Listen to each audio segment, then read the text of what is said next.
Hello, everybody, and welcome to Sunday Brunch. I am your host, RM, and of course, we have with us today Russ Whitfield. Russ, how are you?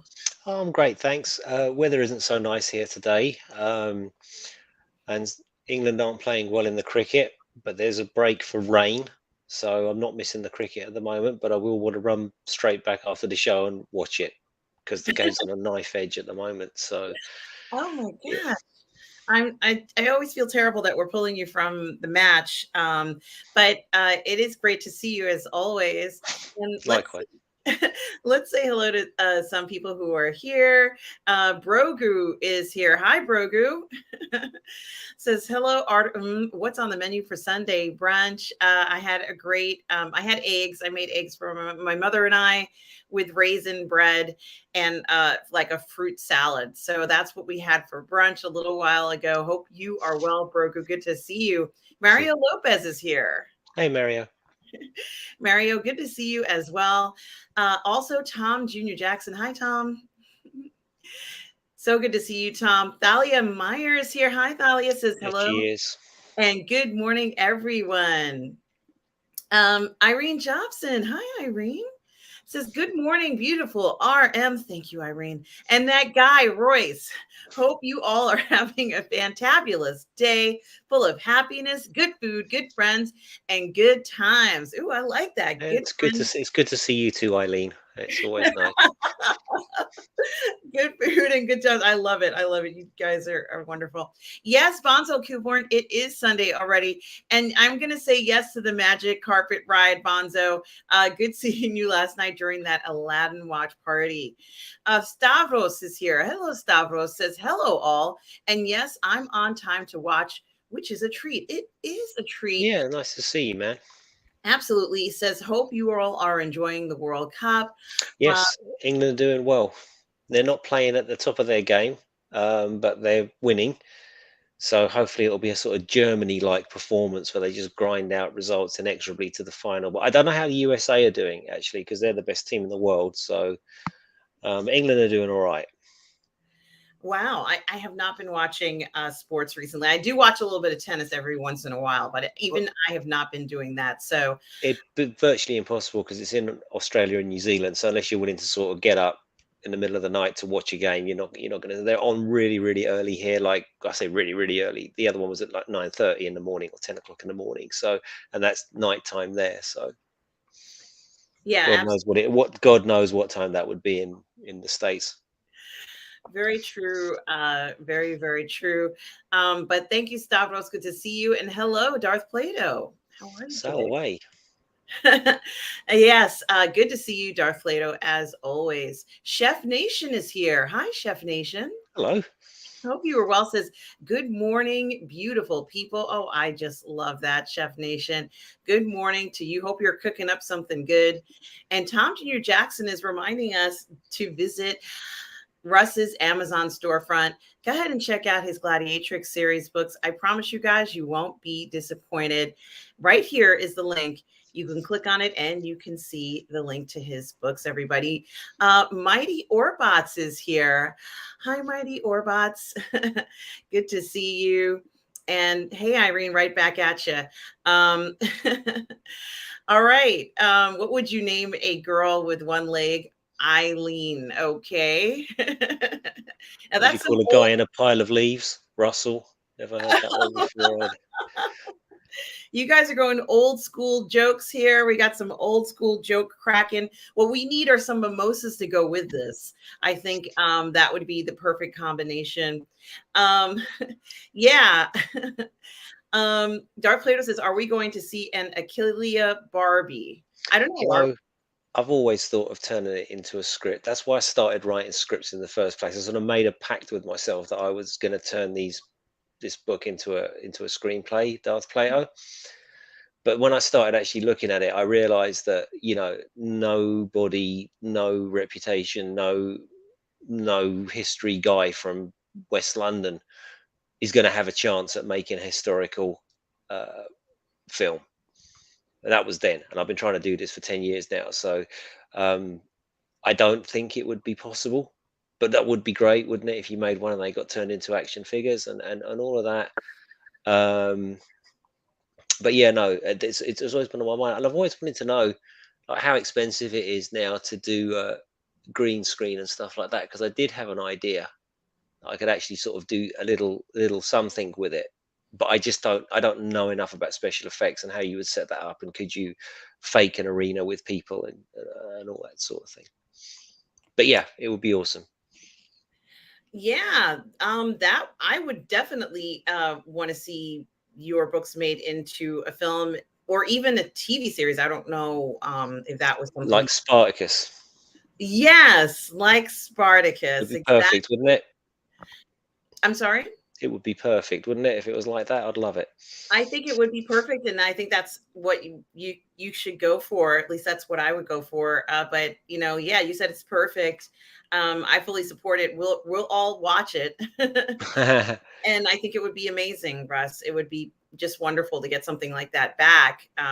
Spartacus was such a great series, and I know that your story adapted will be a great series as well. Well, So thank you. I don't know if it'd be as good as Spartacus, but Spartacus was top draw. I was talking to somebody about this the other day, and I think season 2 and 3 aren't as good as, I mean, the mini series you can sort of take out of the equation, but the follow up to Blood and Sand, I think it was Spartacus Vengeance and God of War, wasn't it? They're just not as good, and I think everyone compares Liam to Andy, which is always going to happen. And everyone says, "Oh, he does a brilliant job and he's great, but he's not as good as Andy." And it's impossible to say because Andy Whitfield tragically passed, and he's always going to have that legacy of being the first and the best and all the rest of it. But I do feel that the problem, and I faced this problem myself when I was writing these sorts of things, is gladiators are only really interesting when they're in the arena, right? There's only so much you can do with them outside of the arena because they're still basically gladiators.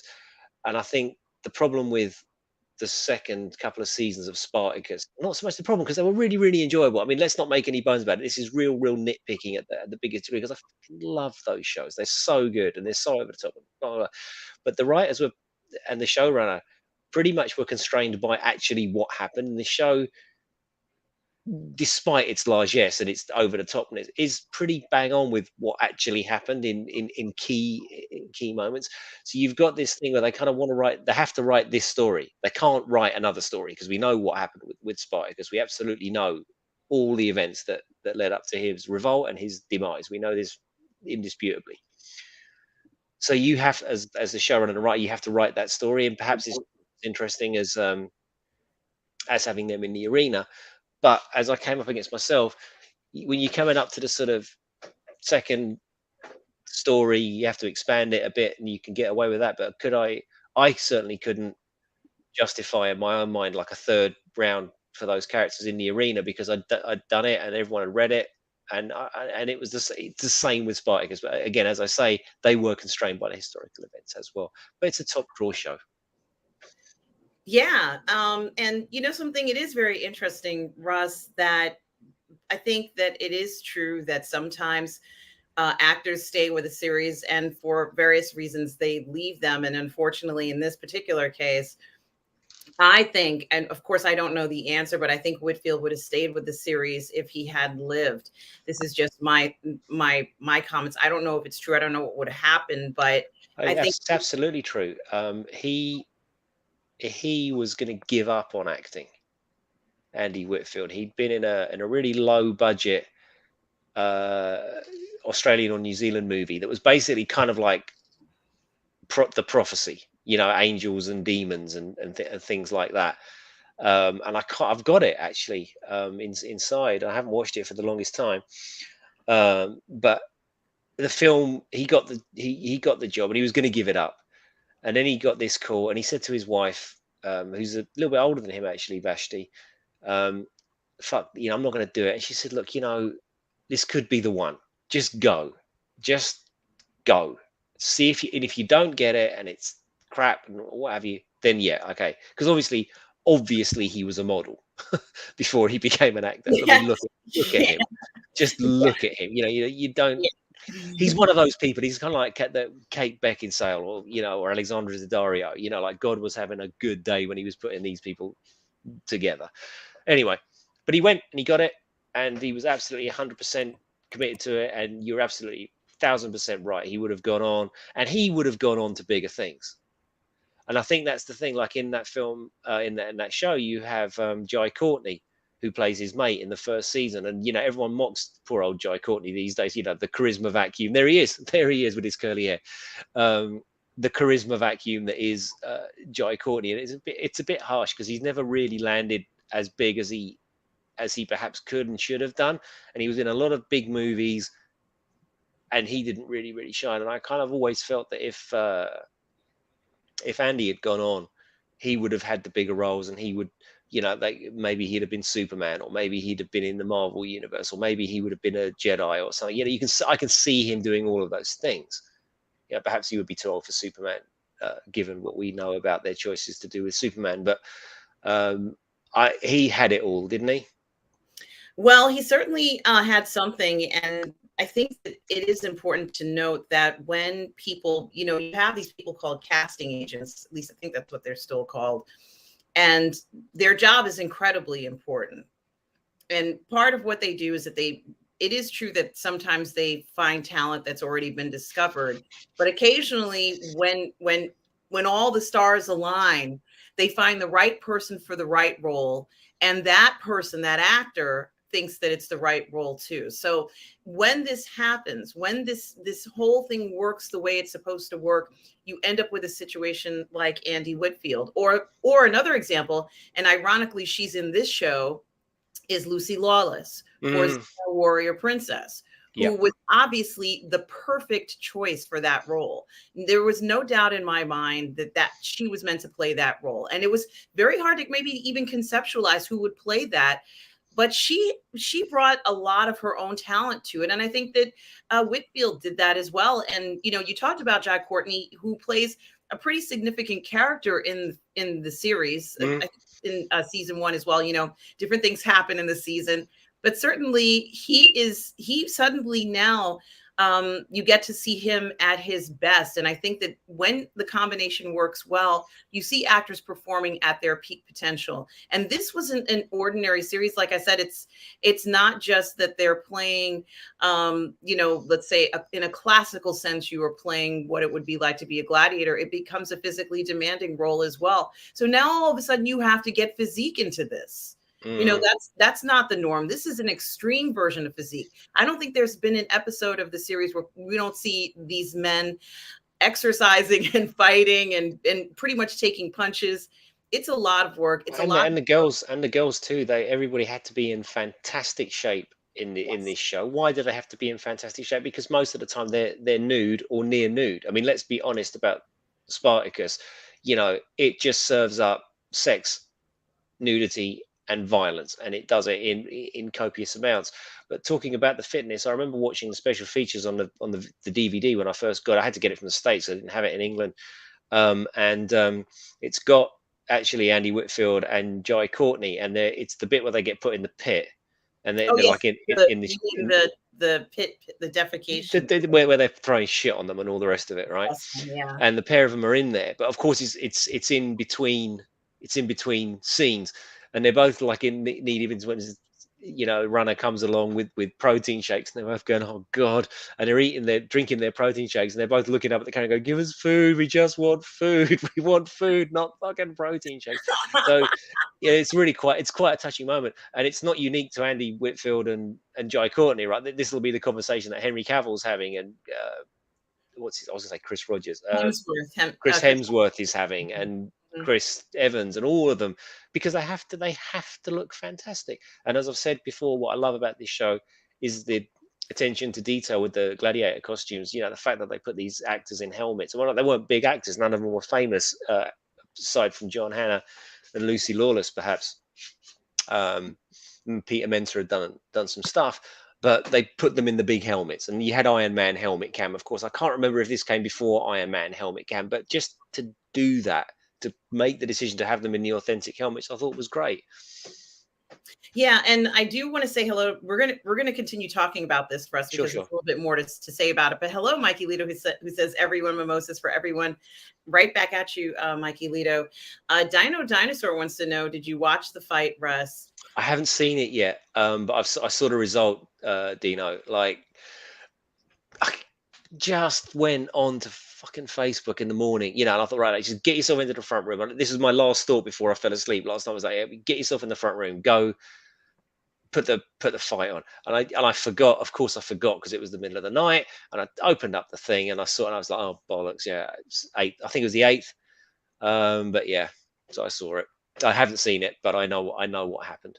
Well, welcome, Dino Dinosaur, and welcome to Nathan Trujillo. Hi, Nathan says, "What's up, Autumn I have a and Russ?" question for Dino. Yeah, Are you going to watch the AJ White fight, Dino? And if so, who do you think is going to win? And if whoever wins, do you think it's the end of the other one's career? Now, I'll throw one out for the chat. yeah. And Stavros says, "We are all Knuff. That phrase will stick with me forever. What a genius of a T-shirt. You are all Knuff." What is that? It's from Barbie about men being enough, and it's Ken. He's enough. It's Yeah. Knuff. Oh, that's what.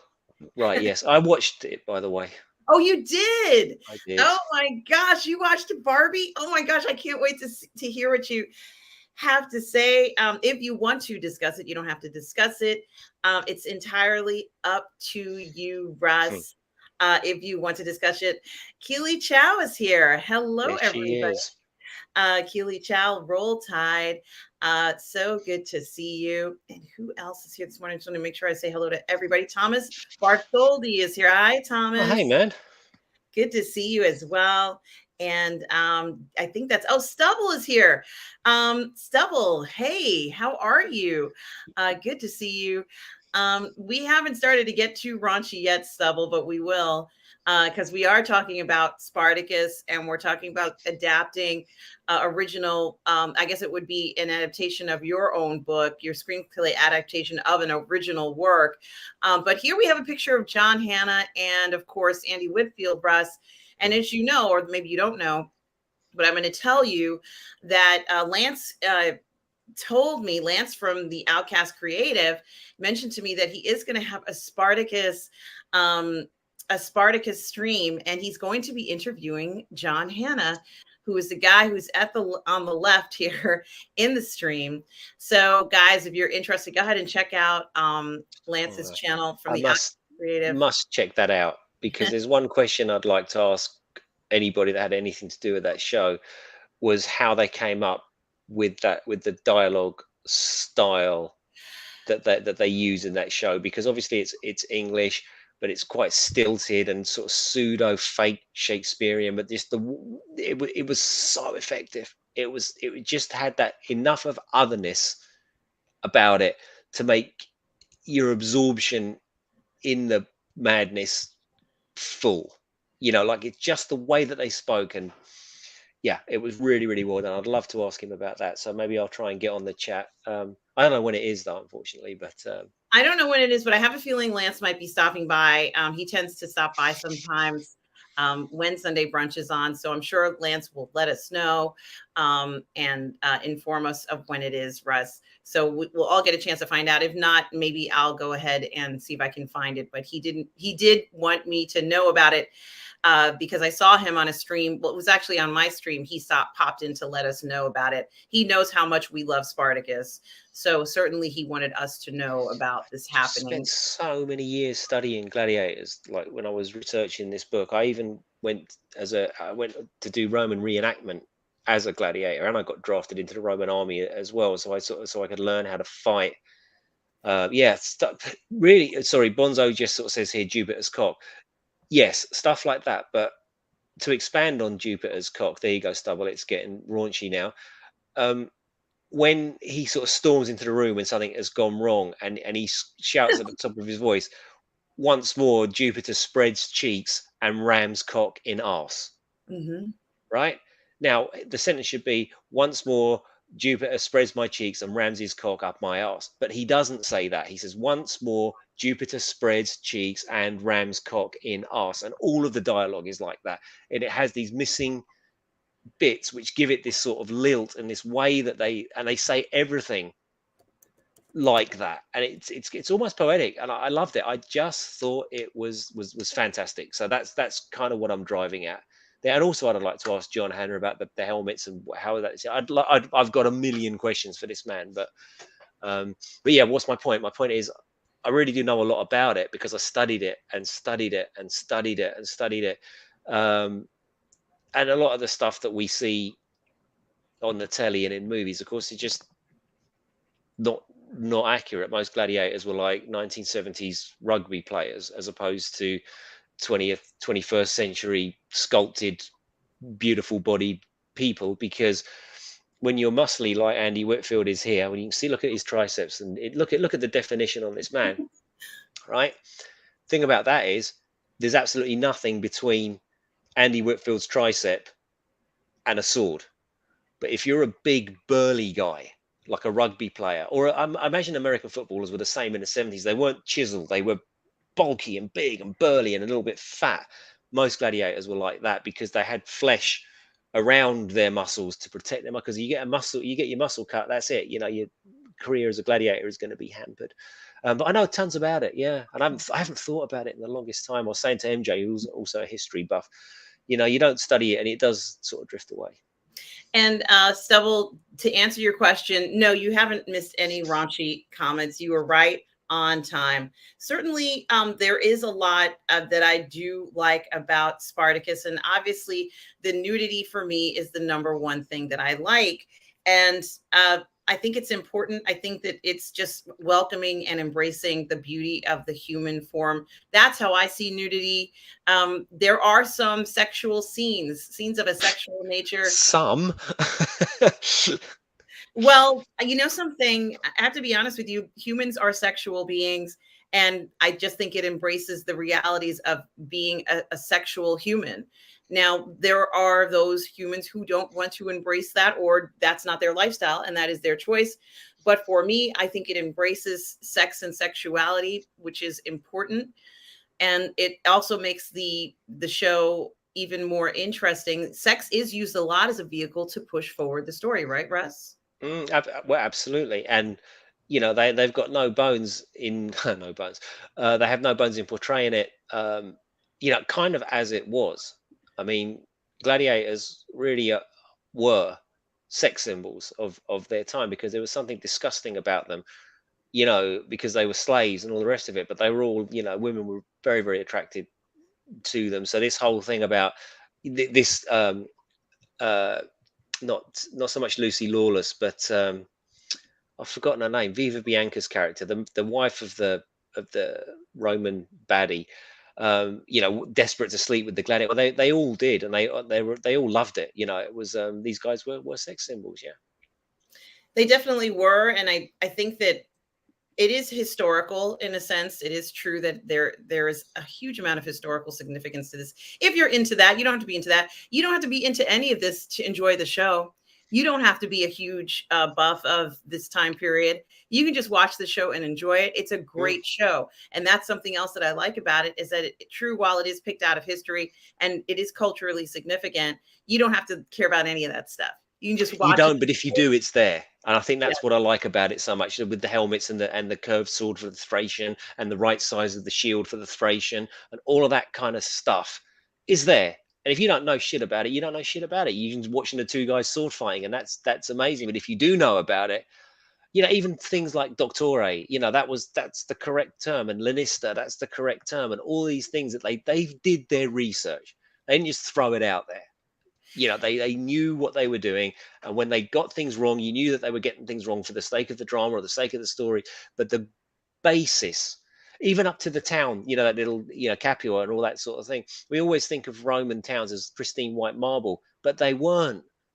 Right, they were not like that at all. Everything was painted and gaudy, up to and including the statues themselves. You see it, I was going to say Athena, but it would be Minerva. You see, you know, the Greek goddess with the spear and the helmet and the owl, right? picture of her, you see a pristine white marble statue of her. You think, oh, that's no, it didn't. She was painted, and her eyes would have been painted up, and the spear tip would have been gold, and all that sort of thing in the Acropolis in the Parthenon. There was a gigantic statue of her painted all the way with gold. It was painted in solid gold, you know, so not solid gold, but liquid gold, all of that stuff. So it was a very gaudy place, but it certainly wasn't clean. And they get that across there as well in Capua. You know, it's this crowded, winding streets full of people trying to sell you stuff, and it stank and all of that stuff. So they did a great job. Who knew we were going to do a Spartacus retrospective today? I had no idea. I thought we were going to talk about Barbie, but here we are. Well, you know something? There's a game called I don't remember the name of it's Assassin's Creed. Mm-hmm. And a lot of the Assassin's Creed games go back to antiquity.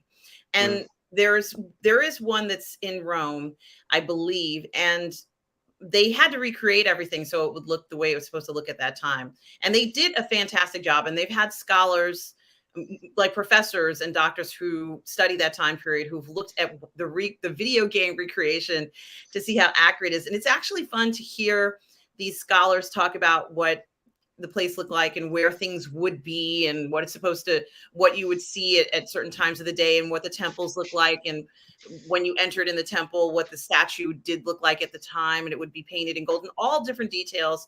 But I kind of like these video games that present or make it even desire to do that as well, because they do suddenly become culturally significant. And a lot of these professors will go on and they'll look at the video game and say, well, yes, that's accurate, or no, that's not accurate. And it's fun to kind of look and see how people are enjoying recreating these things.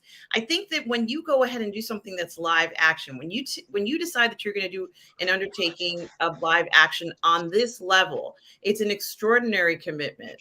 And it's almost like it's 24/7 of their lives. They're not really necessarily going home and not thinking about the show. This is fully engrossing for them, and they have to be aware of injuries. They have to be aware of whether or not they're in their top form and understand they don't want to get hurt on the job, because this is essentially where they're constantly fighting and using weapons. Now, I know that they might not be the sharpest weapons out there, but they can still get really hurt with these weapons if something goes wrong, or somebody makes a wrong move. So there's a lot invested in this, and for a good portion of the time, while they do have armor on, there's a lot of this series where they're not wearing armor and they're using weapons, right, Russ? Yeah, I mean that was real with gladiators. They did have swords and shields and things like that, and minimal armor. But the whole point of gladiatorial combat was it was a show, and people were there to see blood. So there was no point in having them all trussed up in armor, because people weren't there to see that.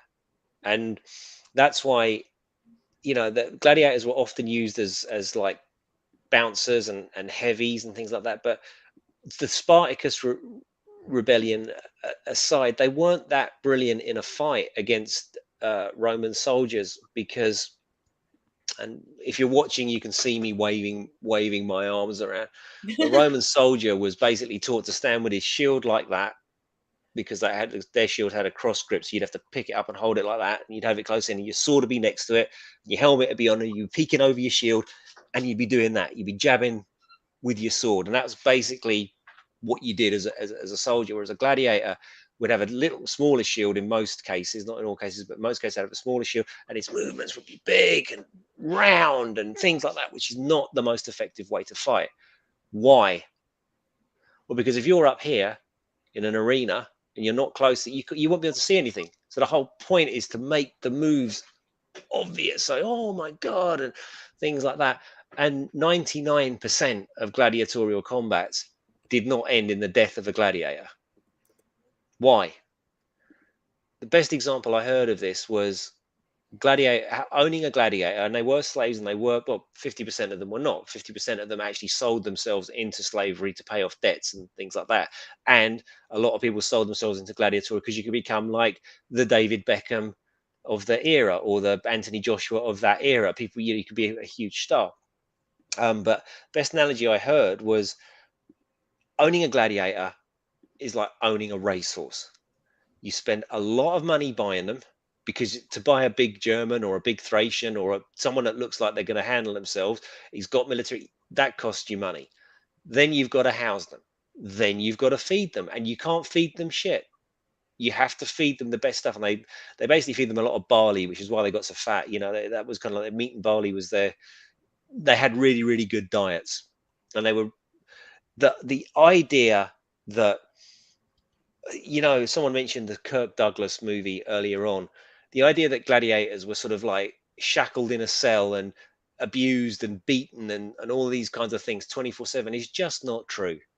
Because if it was, they wouldn't be able to fight. Now, if you were a prisoner of war or a criminal or you were marked to die in the arena, then yeah, nobody cared. But if you'd been bought and paid for, they would train you and you had a pretty decent life, even if you weren't free.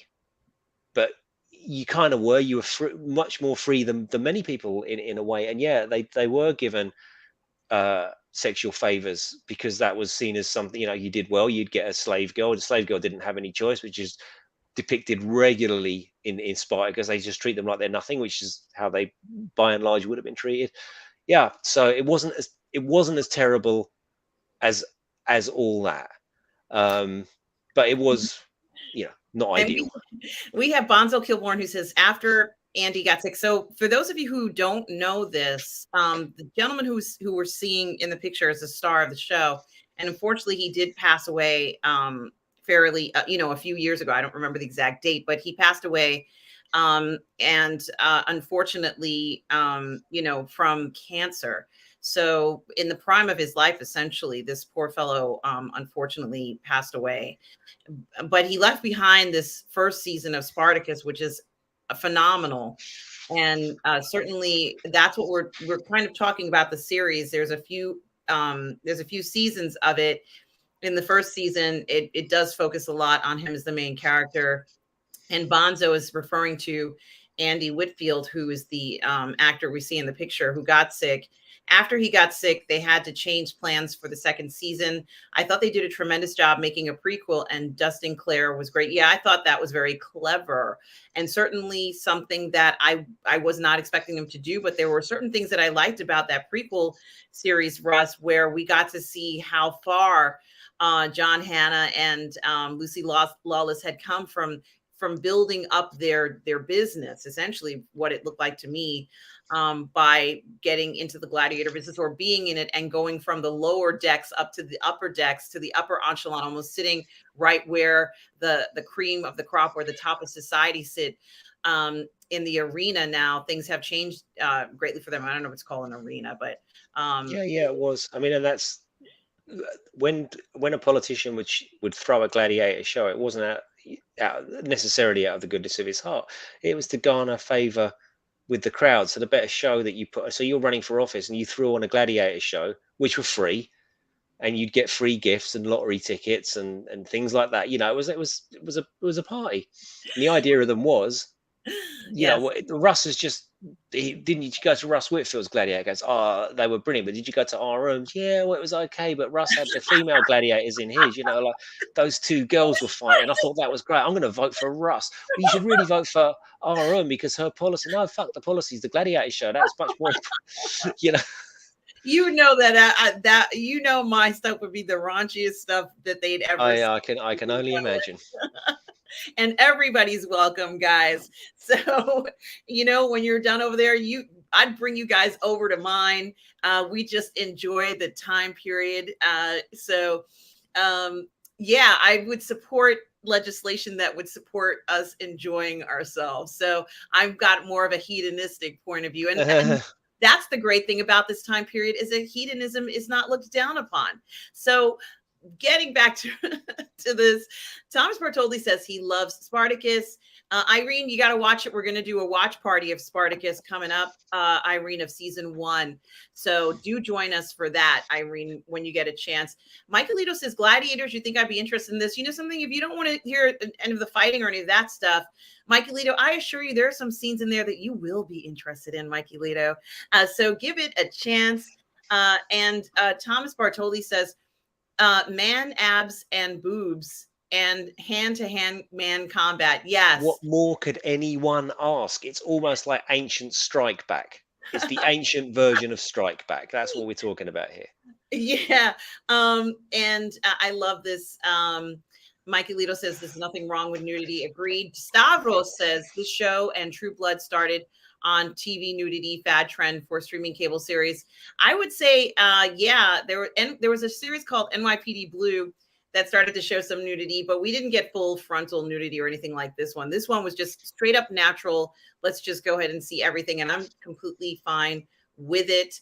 Grogu says there was some liquid gold. All right.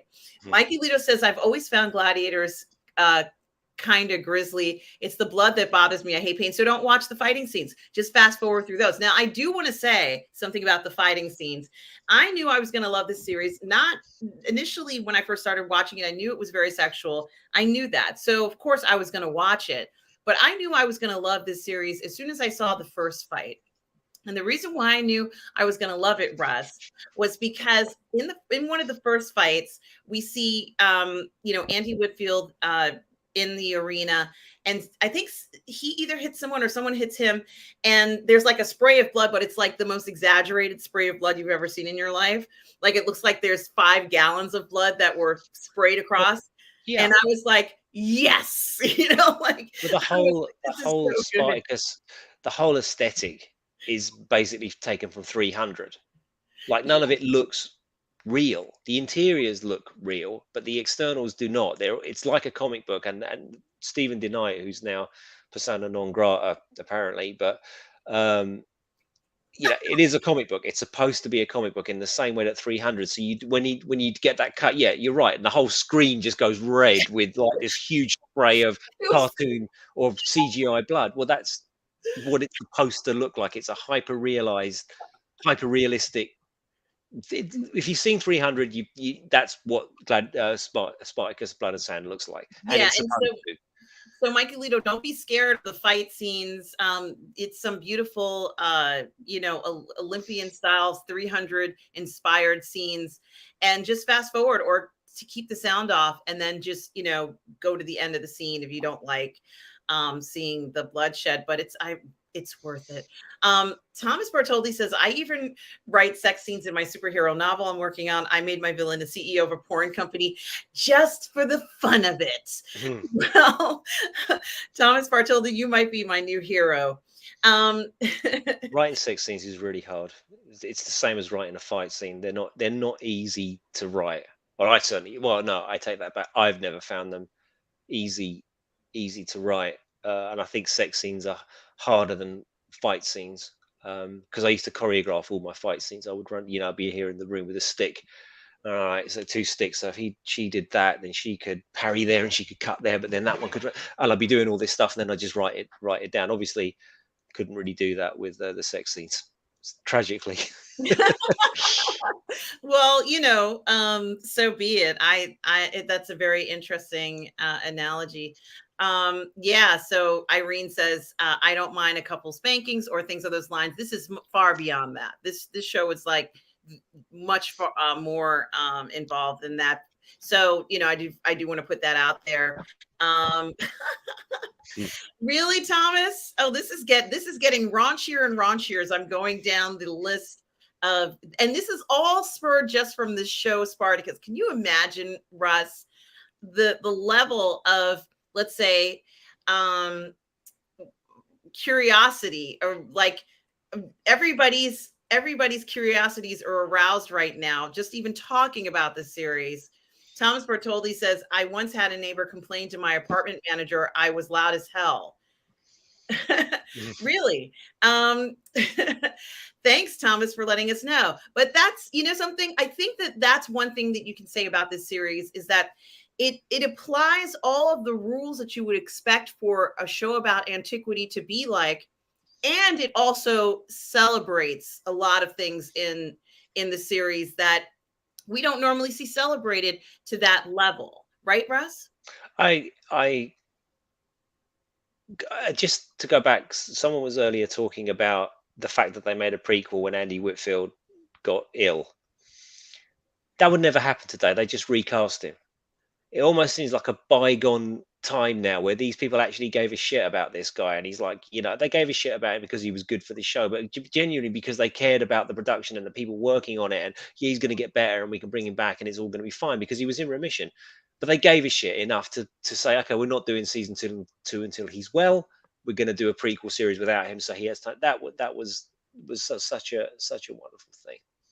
Absolutely. And Justin Channels, hi, Justin Channels, says, would be like letting the baseball players die during a game. It's like modern racing. Actually, people watch, and every once in a while you get a crash. Interesting. Yeah. Sorry, Justin, just to finish answering your question, and yes, I'm the thing sorry. about the nudity and things like that. Here's the thing about Spartacus for anybody that hasn't seen it. It is one of the most diversely casted shows that you'll ever want to see. Like, it's not full of white people. It's got Africans in it. It's got Greeks in it. It's got all sorts of across the breadth. There's even a one of the most beautiful women I've ever seen, actress called Katrina Law, who's part Asian in it. And I think she's supposed to be playing like a Slavic character or something like that. But the casting is diverse. Also, key to the first season, the prequel season is, and going on, is the gay relationship between one of the gladiators and one of the guys that works as a slave for the Lannister.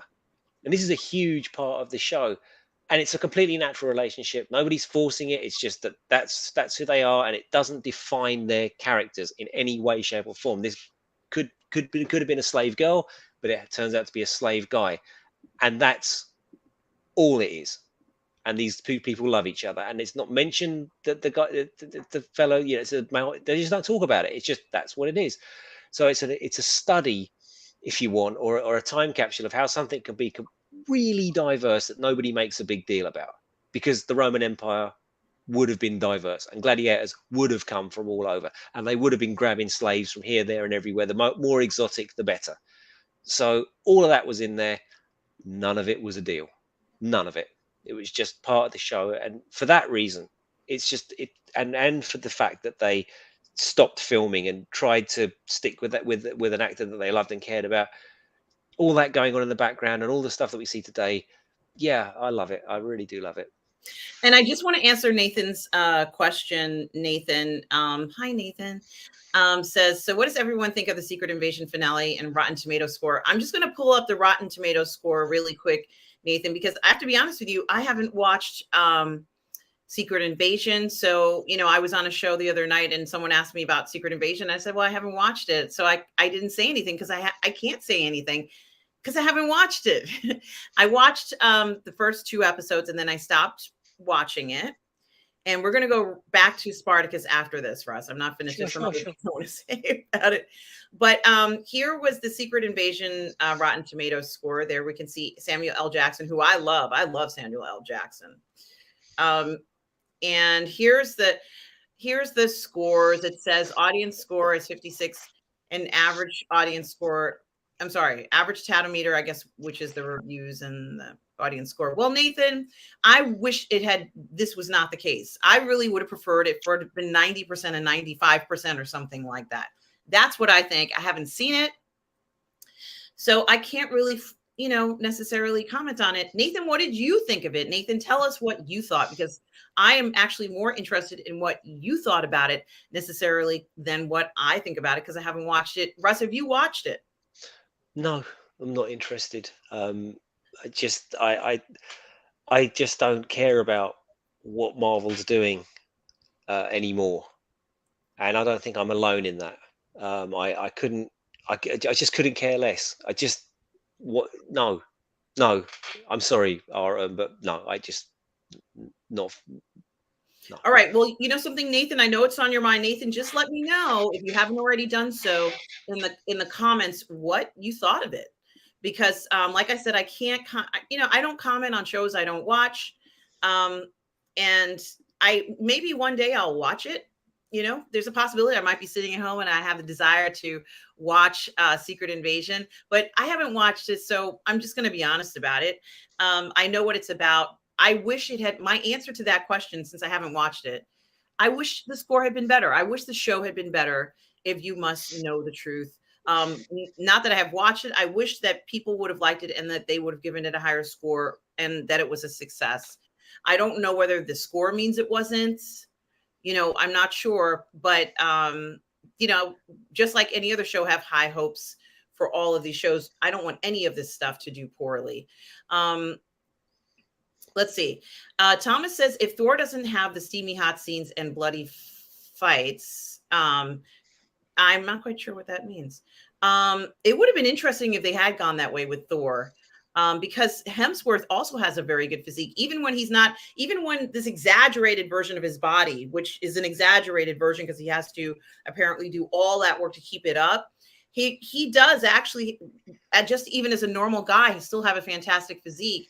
I watched him in that show. I think it was called Limitless, where he talked about trying to improve his health and you know, be Mm. more centered, and he talked about different techniques about trying to maintain even mental health, meditation. He talked about cold pool plunges, which you can do at home. Just turn the shower on cold. There's a number of different things that I thought was very important.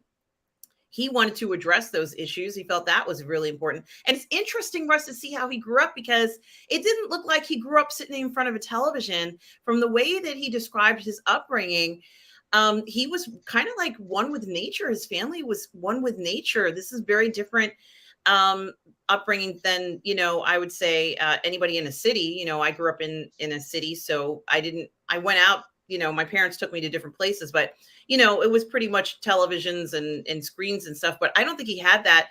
Just naturally, Hemsworth looks fantastic. It would have been great to have seen him do something like that. We've been seeing him in Extraction, which has been phenomenal. He did Mm. Extraction. He did Extraction Part 2. He's capable of doing all that stuff too. You know, it would be interesting to see him, although I don't know whether he'd want to do anything gladiator style, but I think he would be capable of doing it. What do you think of, you know, I wasn't even thinking about something like that, but could there be a steamier version of Thor, or even Hemsworth playing something like this? Has he played something like that? And could he even do that? Is that even his style, do you think? If he'd have been a few years older, he would likely have been in this, in Spartacus, because that was all shot in Australia and in New Zealand. Most of the actors are, the main baddie is the elf from Lord of the Rings. Xena is she's a Kiwi. Andy Whitfield's was born in England, but he's a, you know, brought up in Australia. It's very much an Australian production. So yeah, Margot Robbie, any one of those kids could have been in it had they been a few years older. I bet you, and I don't know this, but I bet you Jai Courtney was in some Australian soap. I bet he was in Neighbours or Home and Away or The Sullivans or something like that. I could be wrong, but that's where all of these Hollywood Aussies start, including Chris Hemsworth, started off in Home and Away. All right. So Irene, remember, we are going to do a Spartacus watch party coming up. We probably should have done it for the summer, but Outlander happened to come out at the same time, and I'm not doing two watch parties at the same time. Like, I can't do that. In March, it almost broke me. I did award ceremonies. I did watch parties for The Last of Us, for Mandalorian season 3, for Picard season 3. Like, it was a lot, and I was like, I couldn't do that. So I really would like to do something like that with it, because it is so special. Mario says the slow-mos of Spartacus reminds me of the bullet time of the Matrix. Yeah. Yes, there are certainly some similarities in that. I like the bullet time of the Matrix. It was one of the things that I enjoyed the most. Still to this day, there's a scene in the Matrix. I remember sitting in the movie theater, and there's a part where Neo grabs the end of the helicopter. There's like a cord or something. I think that's what it was. And he wraps it around his arm. And I remember thought to myself, what is he doing? His arm's going to break off. And of course it didn't. Like, he was able to pull the helicopter up. And I said, that's just crazy. And I'll never forget that scene. It was really like one of those scenes, I think, that I was not expecting to see something like that in my lifetime. And I think Spartacus has some scenes in it for a television show that are also quite amazing. And certainly, I think, if anything, they deserve an award for pushing interest in this time period, and also looking at the politics involved in this were tremendous, Russ, right? Hmm. Absolutely, and that would have all been part of it. Certainly in the later seasons, I didn't really like the casting of Caesar and the way that was was done, and I think the third season really suffered from having to to establish new bad guys and get you to hate them and get you to understand their motivations and get you to like them and hate them at the same time and all that kind of stuff. But certainly they did a good job of depicting how Crassus was so desperate to be seen as a military leader, and I think they portray him as a little bit more competent than he actually was. But he certainly did decimate his legions after they performed poorly. Yes, he was gazumped by Pompey at the end, and Pompey Magnus got all the credit for the putting down the Spartacus rebellion, even though Crassus had done the hard work of it. But yeah, so yes, there was a lot of politicking going on, and as I said earlier on, the games were intrinsically tied to politics, certainly and especially in the pre-imperial, in the Republic period, because obviously under the Empire you had an emperor, and he was always going to be the top dog, and he would throw games to keep people happy. But in the run up to that, as I said, it was intrinsically linked with politics, because that's how you got popular. You got the mob on your side by providing them with bread and circuses and good games. I'm so glad that you did say that, and you added a lot more than what I would have said. And certainly it's interconnected, and this isn't just people having fun and folly for no reason. And that's one thing that I also want to mention, Russ, especially in season 1, how very carefully John Hannah worked his ass off to get he and his wife to a position where, it's not even about the money, is it, Russ? Because you had to have good connections in order to be successful in this time period, right, Russ? Yeah, absolutely. And the Romans operated what they're trying to depict, and they mention it several times in Spartacus. But again, if you don't know, it doesn't matter. But if you do know, it adds so much depth that it shows. So basically, what Batiatus is trying to do, or Batiatus is trying to do, is he's trying to become a client of a wealthy person. And a wealthy person's patronage, you as their client, gave you access to money, it gave you access to status, it gave you access to the better parties, and basically elevated your social standing, which is what they talk about in Spartacus all the time. Of course, in order to have social standing, you had to have money. But if you only had money, it didn't always equate to social standing. So round about the time just before this, in the time of Gaius Marius, there was a civil war going on and all this kind of stuff.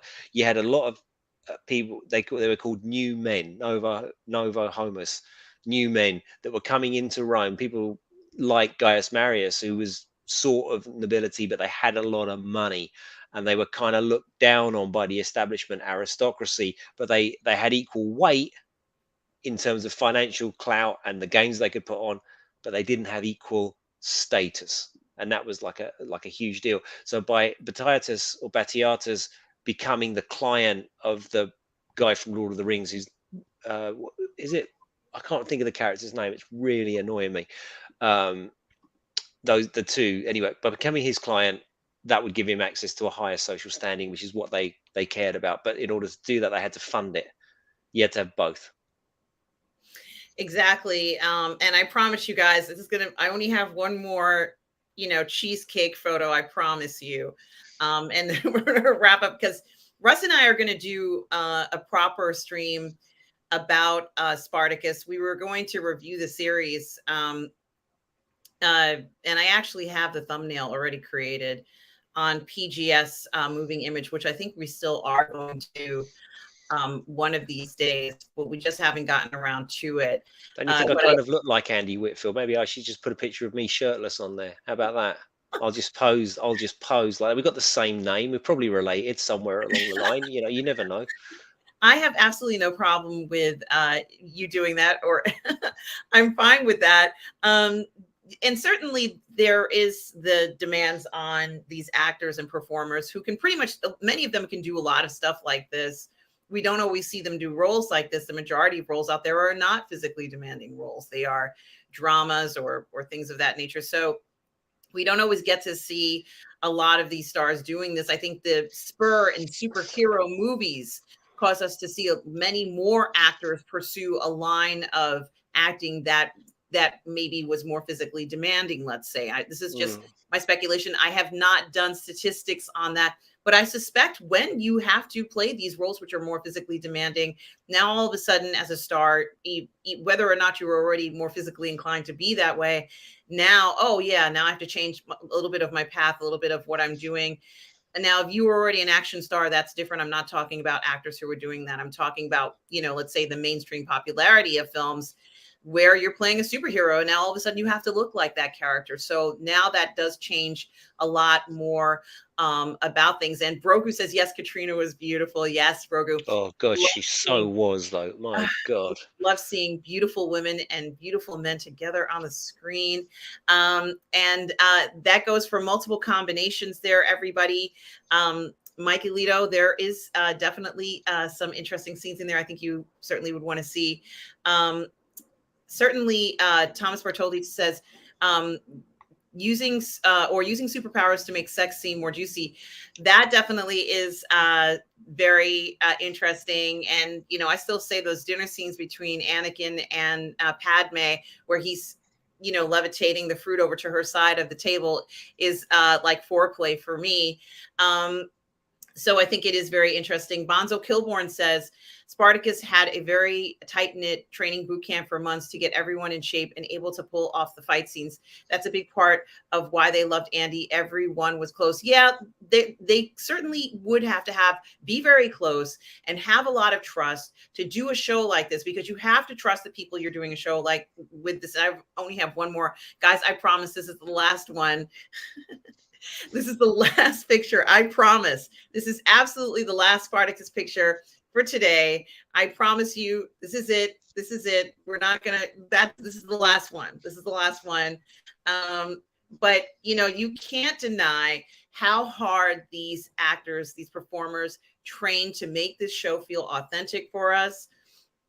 And they didn't have to go down this route, right, Russ? Because most of what we see, most of the shows that we see don't focus on necessarily physique at all. They mainly focus on politics or on other parts of the story, maybe even religion. I don't know, but it's so incredibly hard to pull this off. This was not easy. Production value, it was like someone had imagined, what it would be like and put this together so beautifully, so well coordinated. And it seemed, and perhaps this may not have been the actual truth of how every gladiator looked like. I'm not saying they all had to look as perfect as this, but goodness, what an incredible endeavor this was. What an incredible effort. And they put their best foot forward in the show. I think everything was presented so carefully, edited so beautifully. The lighting was done so well. These guys didn't look perfectly clean all the time. This was realistic. They looked like they were out working and busting their ass all the time. It really was a great thing to see. And I think one of the best shows that we've seen in a while. I know it was 2015, right, Russ, or around that time period? I think even before. I think it would have been maybe 2009, 2008, 2009, something like that, is my guess. Someone in the chat will know, I'm sure. Yes. And, I'm sorry, I meant to hold on to this one. Do they... Yeah, maybe they did. Maybe they had to shave and do different things. They had to do a lot of things to their body. So certainly they had to look like this. I mean, you can imagine the pitch, can't you? I'm going to make the most violent, most over the top, sexiest, gnarliest, violentest show on TV. Well, how are you going to do that, Stephen? I'm going to make it about gladiators. But not only is it going to be the sexiest, most violent, grittiest, grimiest show, it's also going to be intricately plotted, follow the beats of the history, and make a compelling story in and around all of the sex and the blood and the violence. I guarantee you this will work. I guarantee it. And it did. I also think that, let's say, even if we're looking away from the, let's say, it's obviously important in history, but even if we're looking away from the historical context, I do like this kind of survival of the fittest notion of it. Kind of, it's got a feeling of well, you're my friend, but you're also my competitor, and I might have to see you in the ring someday, feeling to it. And I do kind of like that. And it is very interesting. The manner upon which the people who were around John Hannah and Lucy Lawless was also very compelling. They decided to talk about relationships and pretty much where everybody fit into the social structure, and that was important to see too. And the chemistry in this cast was undeniable. Certainly, you had some fantastic performers. So I Mm. think it's a series that's going to continue to live on for the next 15, 20 years. People will look to this and try to get back some of that magic. Irene, I want to thank you for the $5 super chat. Thank you so much, Irene. You are such a gem, my dear. I hope the kitties are doing well too. So great to have you here as always, Irene. Can't wait to see you when we do this watch party for Spartacus. I might make it a little late night thing because it's a little juicy and spicy. So maybe it'll do good. I don't think an afternoon Spartacus watch party is appropriate. It would have to be, like, let's say after dark, maybe, kind of thing, because it certainly does have some adult themes, guys. So I did want to mention that. Irene, you are always such a wonderful person to have here in the community. Now, I do want to go and talk about something very important, and it has to do with this Rotten Tomatoes score for a Secret Invasion. And guys, I'm not going to lie to you. As I said, I have not seen Secret Invasion. I haven't seen it. So I certainly am not going to come up here and say that I know what it was like. And, I'm not casting judgment on the show. Instead, what I decide to do is I'm going to share your comments. This is about you all who have watched it. Those of you who are looking forward to it. Those of you who spent your time and energy watching it. And I think a lot of you in the chat have watched it because I'm seeing comments about Secret Invasion. And I guess the finale was this past week. And I am surprised to see these scores. I was hoping that they would have been high. Even a 70 or 80% score might have been something that I was hoping for. There was a great expectations from this. Certainly the editing of the show seemed fine to me, the episodes that I watched. I stopped watching the series because I couldn't tell who was a Skrull and who wasn't. And that started to drive me a little crazy. Doesn't mean that the show was good or bad or anything like that. I just have to know who is who. It became too confusing for me personally. However, some of you who know more about Skrulls, who read the comics, who are big fans of Skrulls, who know everything about this, probably could spot a lot more detail than I could. So I'm just putting that out there. I am not an expert on this topic. I do like Samuel L. Jackson. I think he looks really, really good in this series. And it's great to see Nick Fury back. But I am also really curious. And Nathan, thank you for the $9.99 super chat. Thank you, Nathan. You are so kind to do this. I so appreciate the support. And Nathan is telling us that he was disappointed in Secret Invasion. He says, poor plotting, missing or edited character story threads, an abysmal ending that led to more questions than answers, a political thriller that wasn't thrilling. Now, I had no idea this was going to be a political thriller. That could have been very interesting, right, Russ? For it to be more of a political kind of espionage thing. And this would not have been necessarily the easiest story to tell because of all the twists and turns you would need. And then on top of that, now you're getting invaded by an alien species. Immediately, I start to think about V. And how incredible V was, and how it was very, very on the hush hush. And you had, Diana played by what was that woman's name? Gosh, I can't remember her name now. Kate Balder. Oh God! Oh, talking about hotties. Oy vey. That was the Yeah. 80s. Yes, and it was played by Kate Balder, and she got up there, and she was, kind Is of it Kate or Jane? I think it was oh, Jane. I think excuse me. I'm so it's sorry. Jane. Yeah, I apologize. Thank you, Russ. Jane Balder, who was remarkable in that role, but you knew who I was referring to, obviously. And thank you, Russ, for correcting that for me. And she was so beautiful, and she came in there. She was very charismatic. I often, like wonder why V was so successful. What was it about V that made it so successful? And it really was just them keeping it a secret that they were these, let's say, characters. And ironically, even to the bitter end, there were even parts where they're like, oh, it's a hoax. Nobody wanted to believe it. I loved that the public didn't want to believe that the visitors were not their friends. So I'm kind of curious. Let's go ahead and look at some of the other comments. Obviously, Nathan was disappointed in this, and that certainly is disappointing to see. You guys disappointed and stuff. I don't like to see you guys upset about shows, especially since this series was what 6, 8 episodes. It wasn't more just one episode. Russ, people invested a lot in this, and certainly there are some comments, and I do also want to show some of these other comments about it. What is this it? I wonder. Yeah, you said I watched 2 episodes and then I stopped watching it. And Mikey instantly responded, quoted you and said, that's a comment in and of itself. I guess a comment on the show. Like if you can only get through two episodes. And I was the same, Mikey, with She-Hulk. Like, because we were supposed to talk about it, and we did talk about it every week, but I stopped watching it. I think after the third one, I just thought, no, man, I've literally got better things to do, like sit in front of a wall than watch this garbage, and I stopped watching it. So I guess our room was the same with this.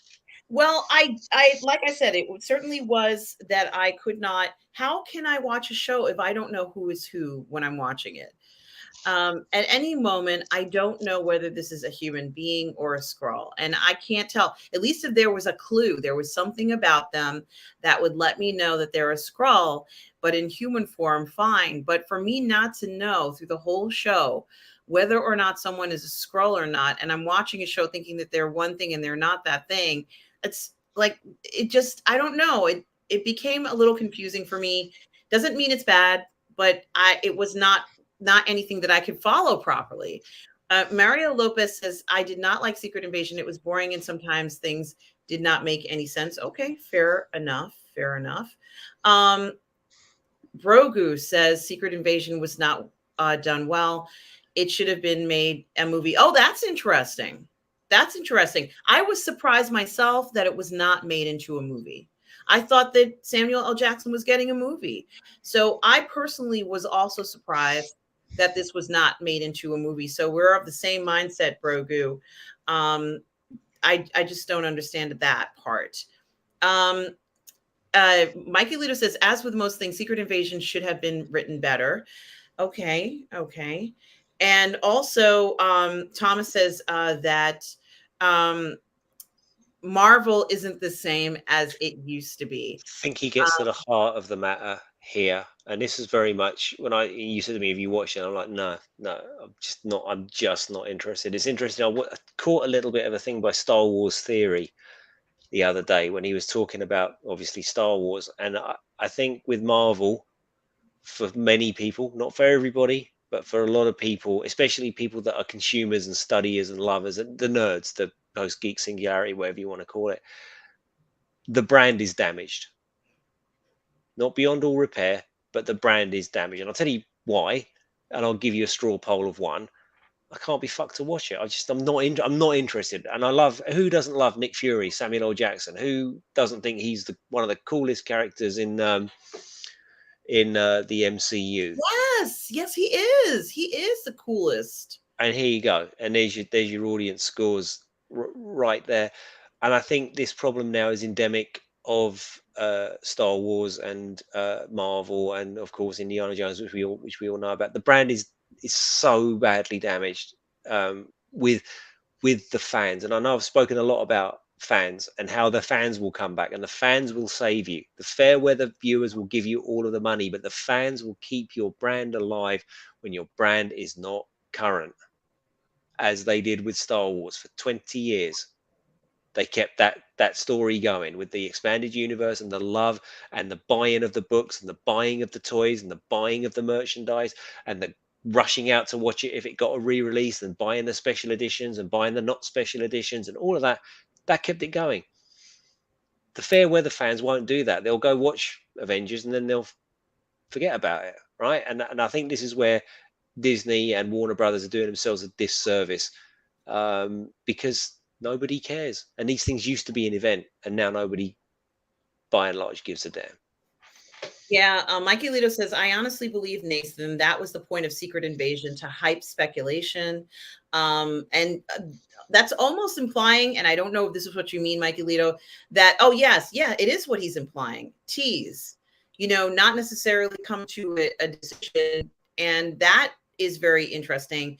Nathan goes on to say, I honestly think Feige isn't leading the story group of Marvel Studios anymore. He's a figurehead because of his success. Secret Invasion proves they don't care anymore.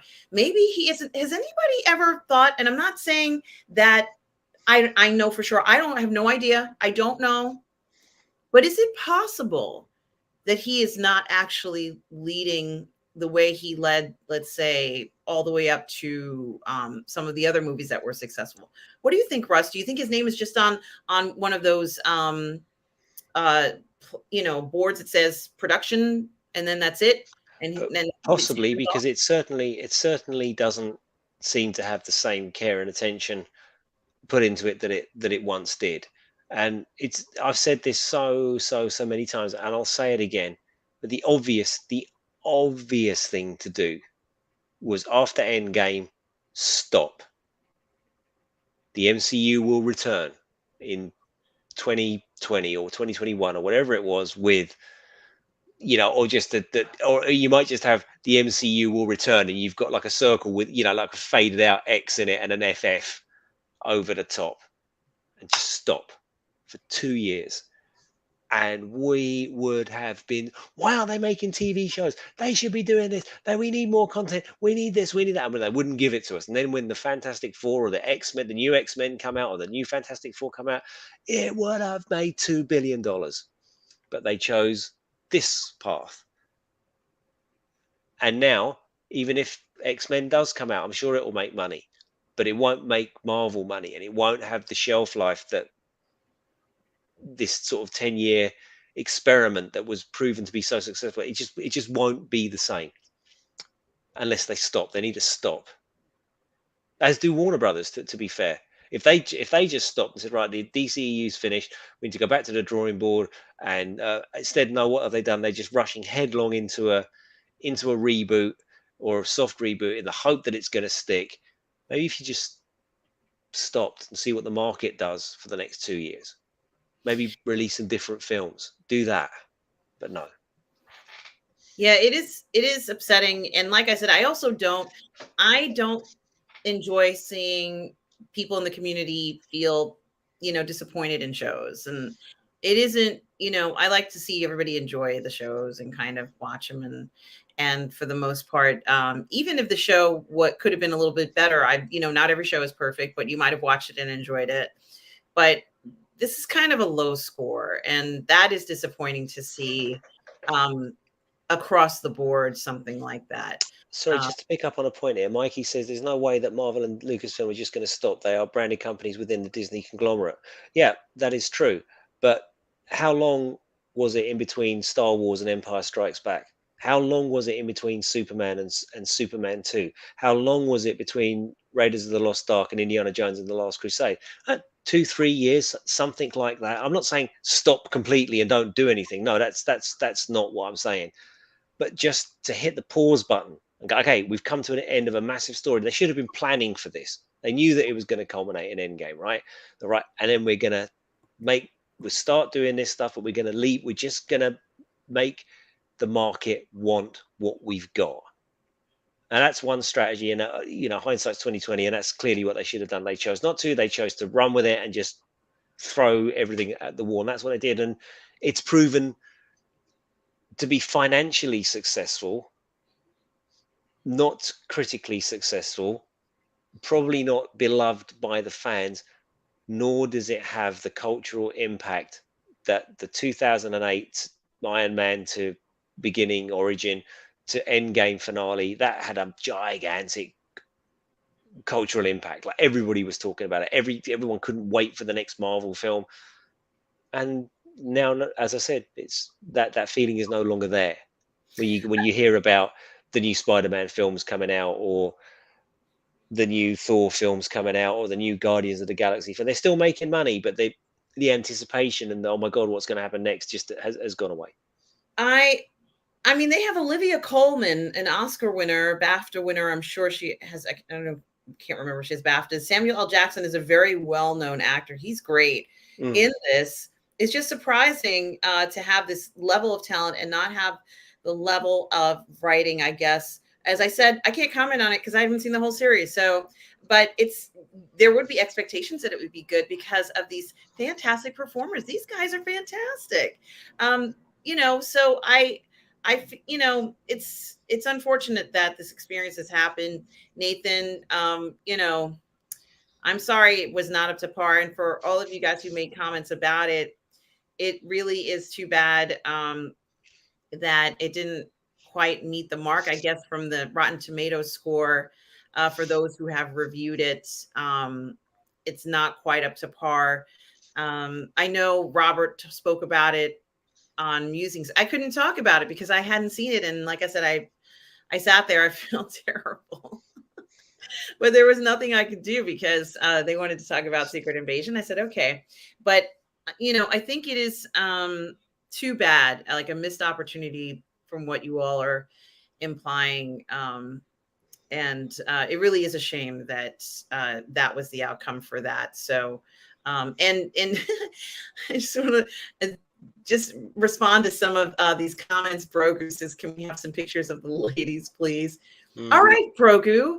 I've been scouring to find a picture of one particular lady who obviously she's in goddess level of beauty now. Like I had said to Russ that I felt in this show that she looked like some of the carved statues of women in the show. This was the only photo I could find just now. I'm sure there are more of her and of everybody in that cast, but I am gonna, is it this one? Let me just pull it up here. Yes, it is obviously Andy Whitfield again and John Hannah, but you can see Lucy Lawless there. She was such a siren. So they could make songs about her as far as I'm concerned there. And yes, I did want to say, although I have been showing photos of the men in Spartacus, there is no deficiency in the amount of women, beautiful women in the show as well. So it is a feast for the eyes. I am going to say that. Certainly I haven't shown any, but I can't show the photos of the women that I would like to show because they would pull down the channel. So I'm going to say that. But yes, for those of you who haven't seen it, certainly it is a feast for the eyes, and certainly there isn't any. They didn't. It's the gaze for everybody. We hear female gaze, we hear male gaze. This is like the omni gaze, if you want to call it. Am I saying that right? The gaze for everybody.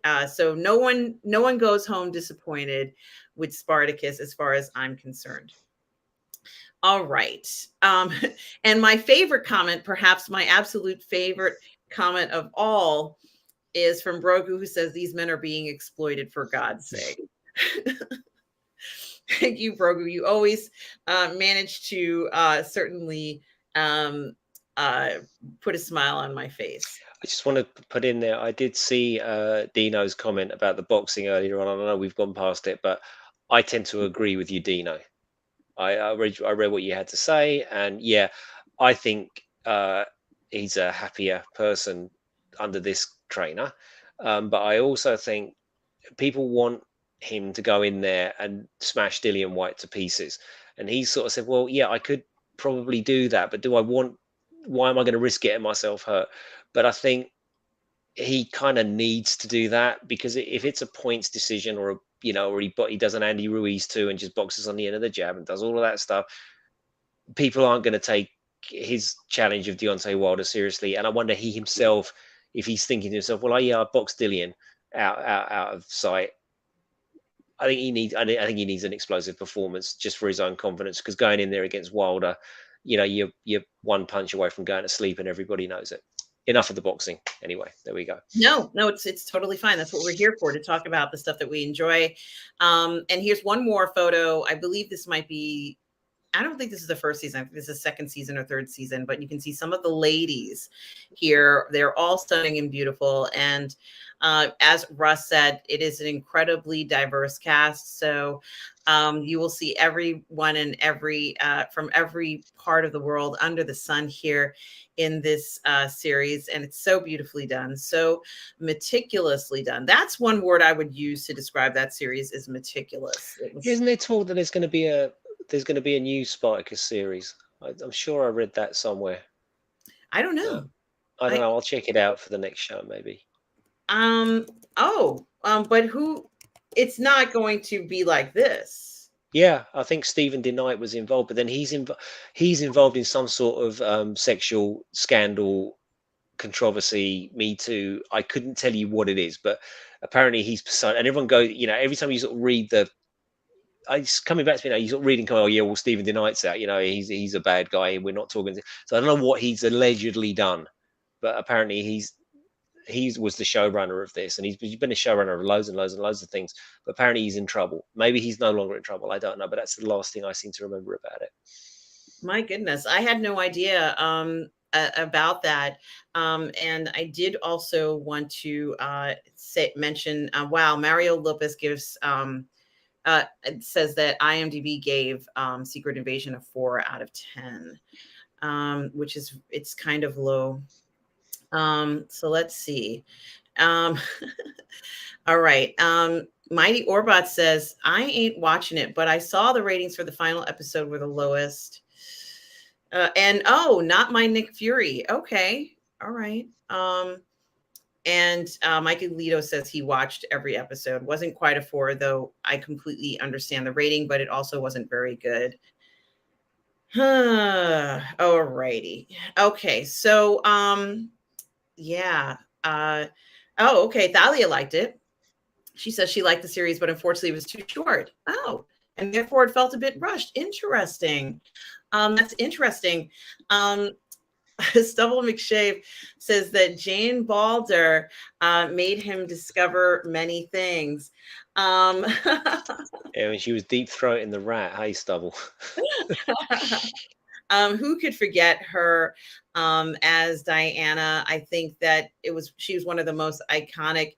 I'm going to say, I don't know whether it's fair enough to say she's a villain, because, you know, she was a product of the environment of the time, of the character. Yeah, maybe she was a bad guy. What am I saying? But it was a complete product of the time. It was almost like a hangover from Reds Under the Bed, wasn't it? You know, it was obviously a sort of American paranoia about communism and how these people come bearing gifts, but they're secretly out to get us and take all of our resources and stuff like that. It really was like a Cold War thing of its time, and that's fine. It was still brilliant, and who could forget Ham Tyler, played by the inimitable Michael Ironside. Absolutely. And of course, you know, I think it's interesting. You're an actress and you get a role and you read the part, and, you know, one of the things, of course, you're going to be concerned about what you have to wear in the role. And, you know, it's like, can you imagine when they told her, well, you're going to be wearing a red jumpsuit, and you're like, what? A red, like, catsuit jumpsuit? What is that going to be like? But then when you see this kind of, I'm going to call it a chest piece, armor piece / V shaped, sexy kind of thing that you have to wear over your outfit.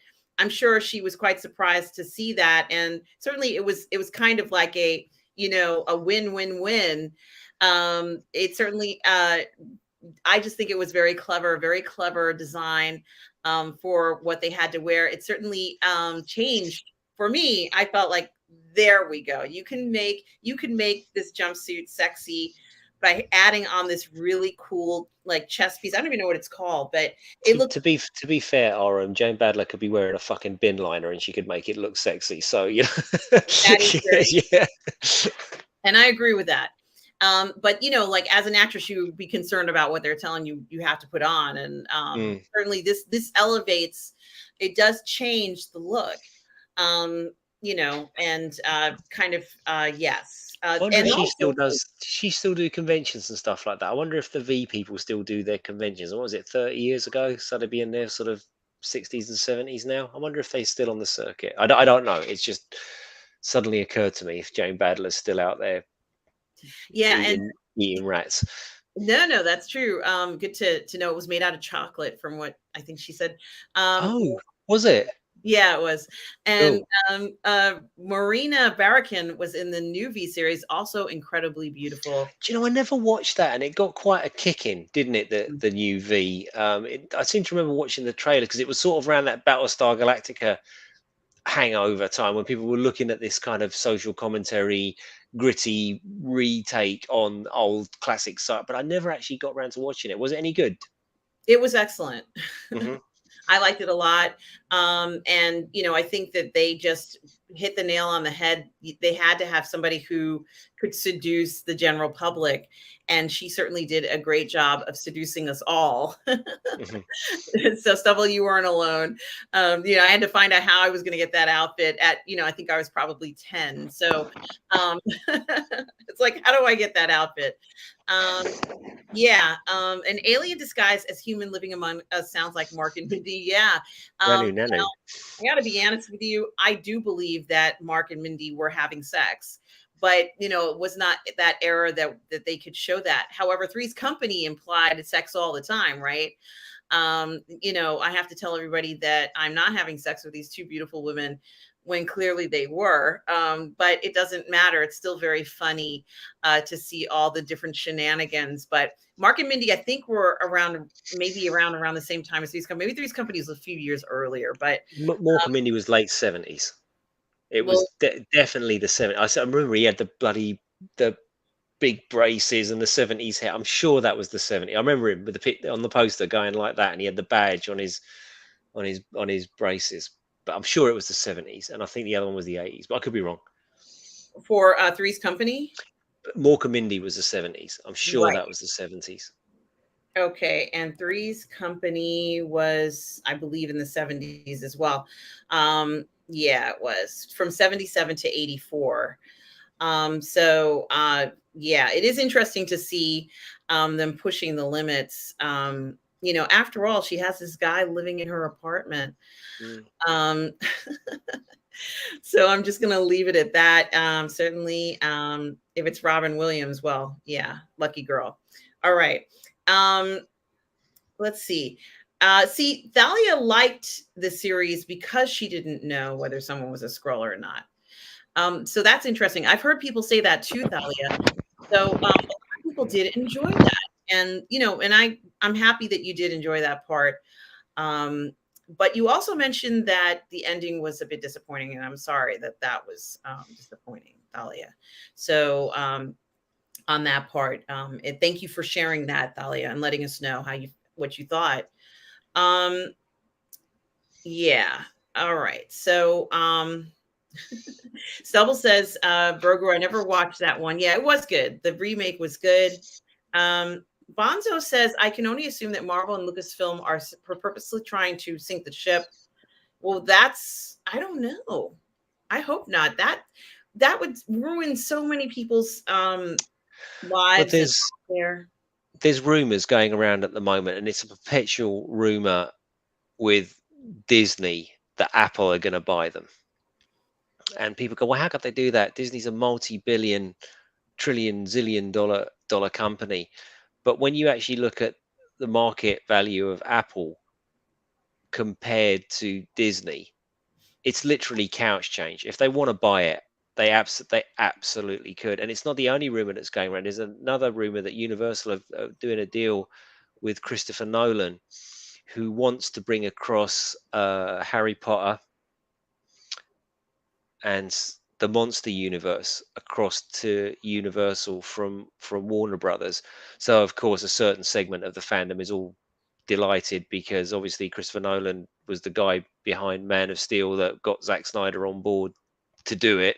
So everyone's like, "Oh my God, Chris Nolan's going to bring back Zack Snyder back," but he's only mentioned the MonsterVerse and the Harry Potter verse. But it's a rumor. It's not substantiated yet. We don't know, but this is gathering a bit of attractions. And what's my point?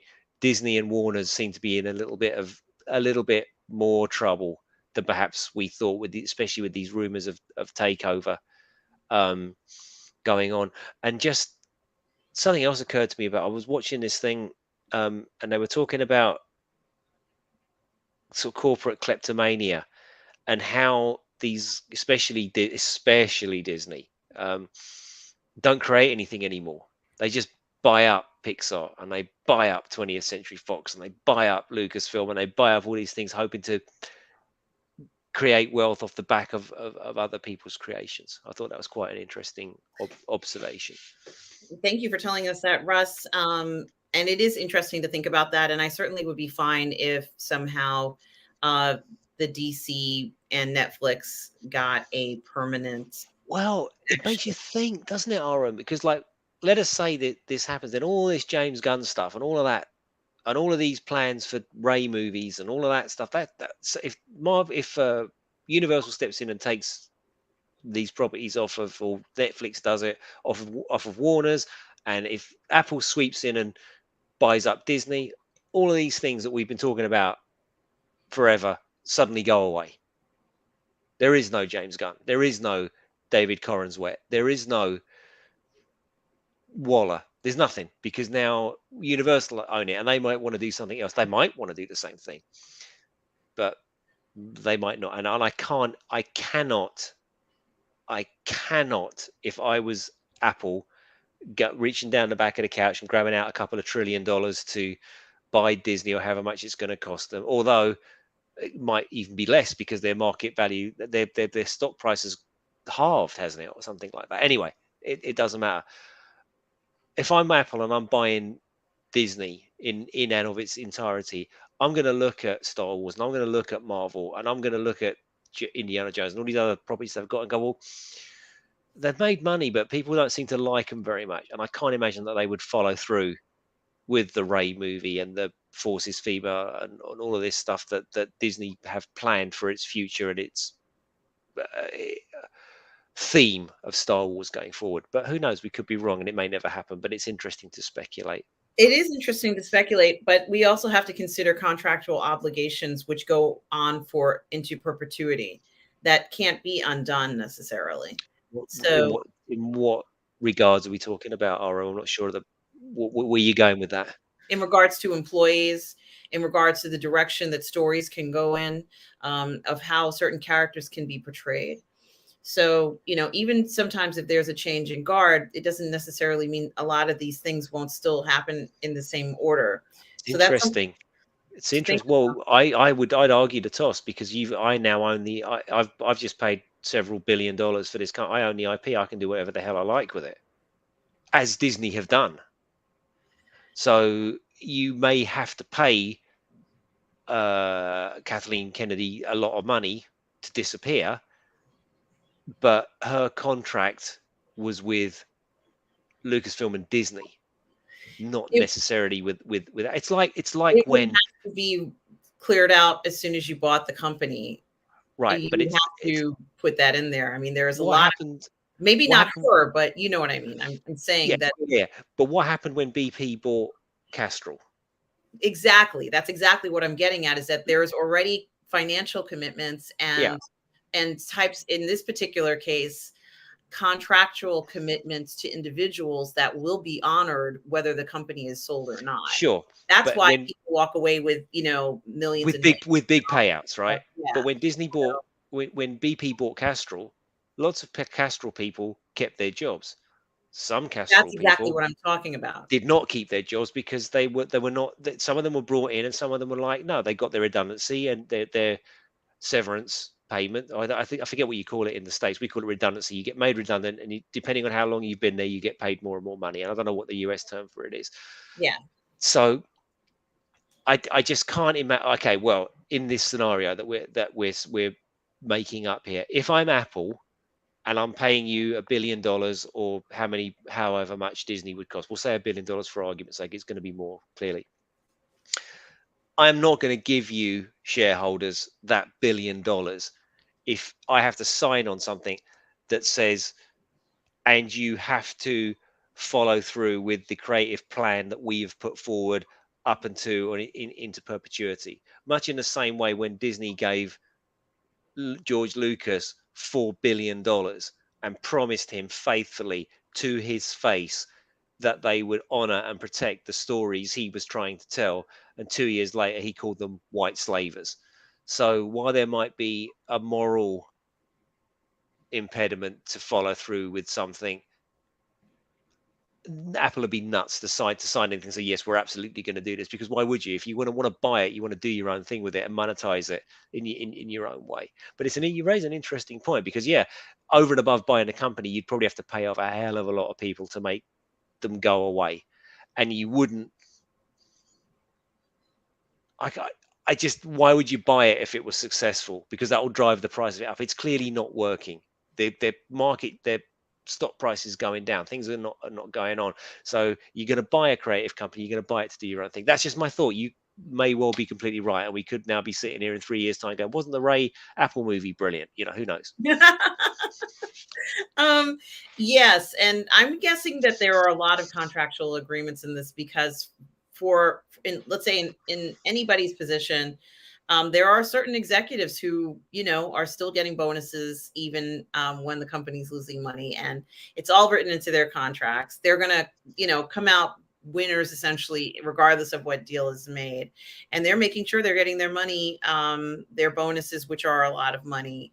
And certainly the producers and directors also get bonuses as well. So it's in there. And it's, I just think it is very interesting, the call for Disney, since you brought up Disney, and I don't really talk about them very much, but they do have a earnings call coming up August 9th or something like that. I won't be covering that. Do you But remember the one that got railroaded by all the people phoning up and having a go at them? They all sort of made out they were going to phone up and say, yes, well, about my stuff. And they go, what are you doing to this brand? I don't want my kids seeing this shit. And like just watching, what's his name? Bob Iger sitting there trying to say, well, we're committed to diversity. We're not interested in diversity. We want Disney back and the way it used to be.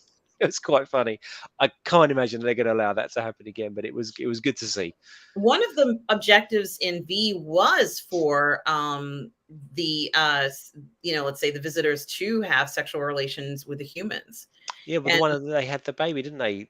The girl at the end, yeah, she had the star child and the sort of a little Yoda thing as well. that's right. Unfortunately, she had twins and one of them didn't survive.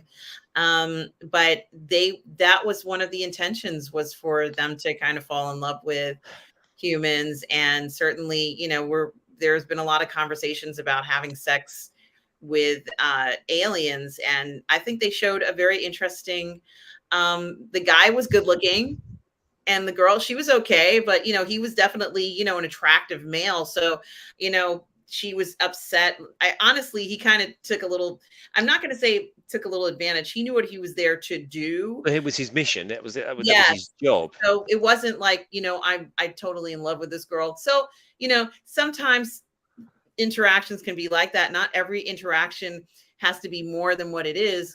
But I do like how they portrayed it, because he was hot, like he was cute. He So was totally hot. Sorry, Aram, I need to address something in the chat here. There's people talking about white slavery and all that stuff. That's what George Lucas said. It's not what I'm saying. That's literally what he said in an interview. So if you want to know what it means in that context, you need to ask George Lucas. But that's a documented thing that he said. It's not Russell Whitfield saying it. It's George Lucas said that about the people that bought his products after promising him faithfully that they would honor him and go with the stories that he wanted to tell. And they did none of that. And that was his quote. It's not mine. So please don't take it out of context.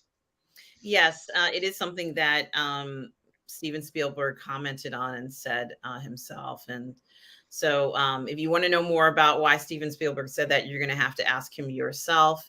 Um, and Nathan, thank you. Nathan, you gave me a chuckle here that she's secretly leading Marvel Studios now, LOL. But as it is true in careers, remember, there's going to be people who own a certain number of stock in certain companies. I think, is it Spielberg who owns a good portion of Apple? There's some people who own huge chunks of these companies anyway. And so their investment in some of these is not a surprise as things go back and forth, as things exchange hands. Yeah, maybe we'll see it. Yeah, and So I think Kathleen Kennedy gets a real kick in, and I certainly don't like any of the decisions that she's made or any of the directions that she has done. In fact, she has fucked things up so entirely royally, and the buck does stop with you. And I know you're a defender, and I know Rob My Burnett is a defender, but when you're the CEO, you're calling the shots, and the buck stops with you ultimately.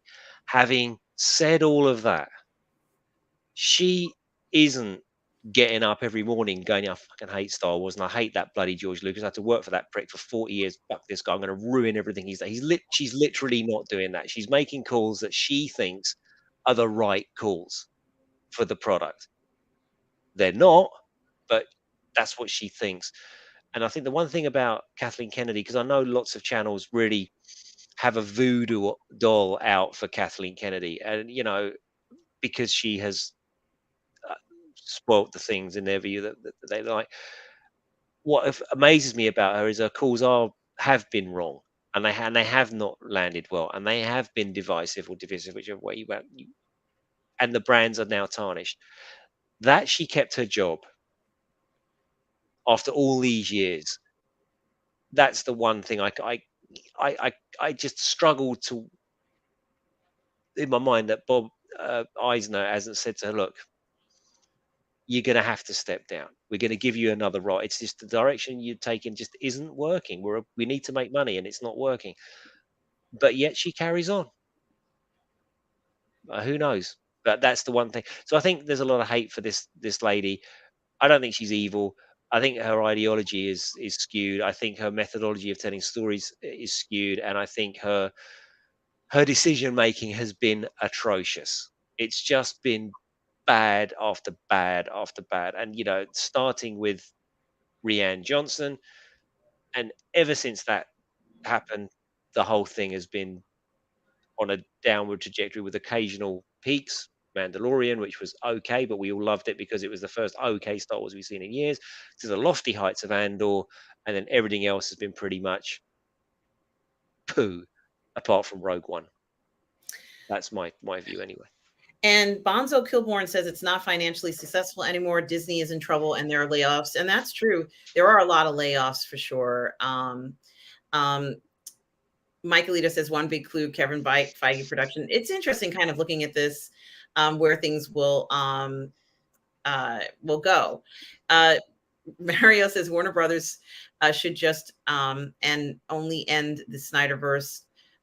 Okay, then make a pause of some years and then return. Okay, that's This is what we were talking about before, right, Mario and Ara? This is what we're saying. They should just stop. That's like, yes, keep the things going and maybe cartoons or novels or comics or whatever. Just whoa, this isn't working anymore. Okay, well, we're just going to reboot everything and start again. Yeah, but it's still not working. We need to stop and take stock and see what the market's doing, what the market's saying, what kind of stories does the market want. Are they still interested in this? Because we could spend $700 million on making a new film and it could be pants.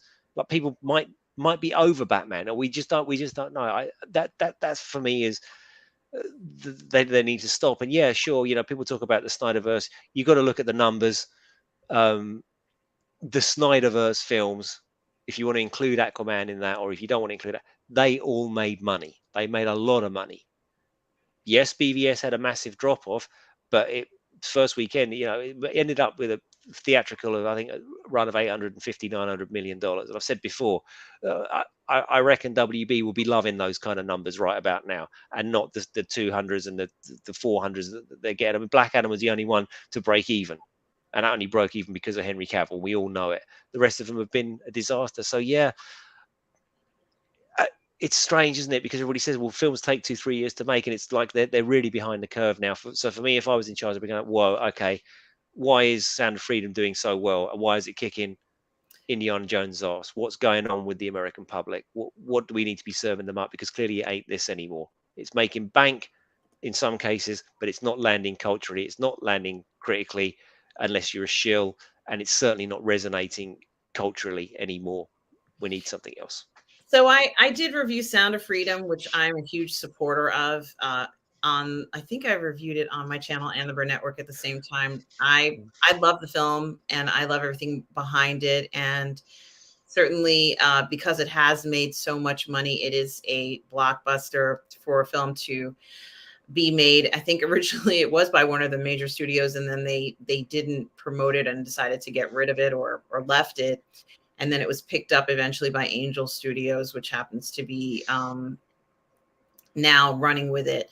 Angel Studios is going to come out with a movie on Mother Cabrini, who I'm a huge fan of, as I mentioned already. But and I did actually see it. I don't think it was Angel Studios. It was another religious film over the Christmas holiday about another figure. I can't remember the name and who was in this movie.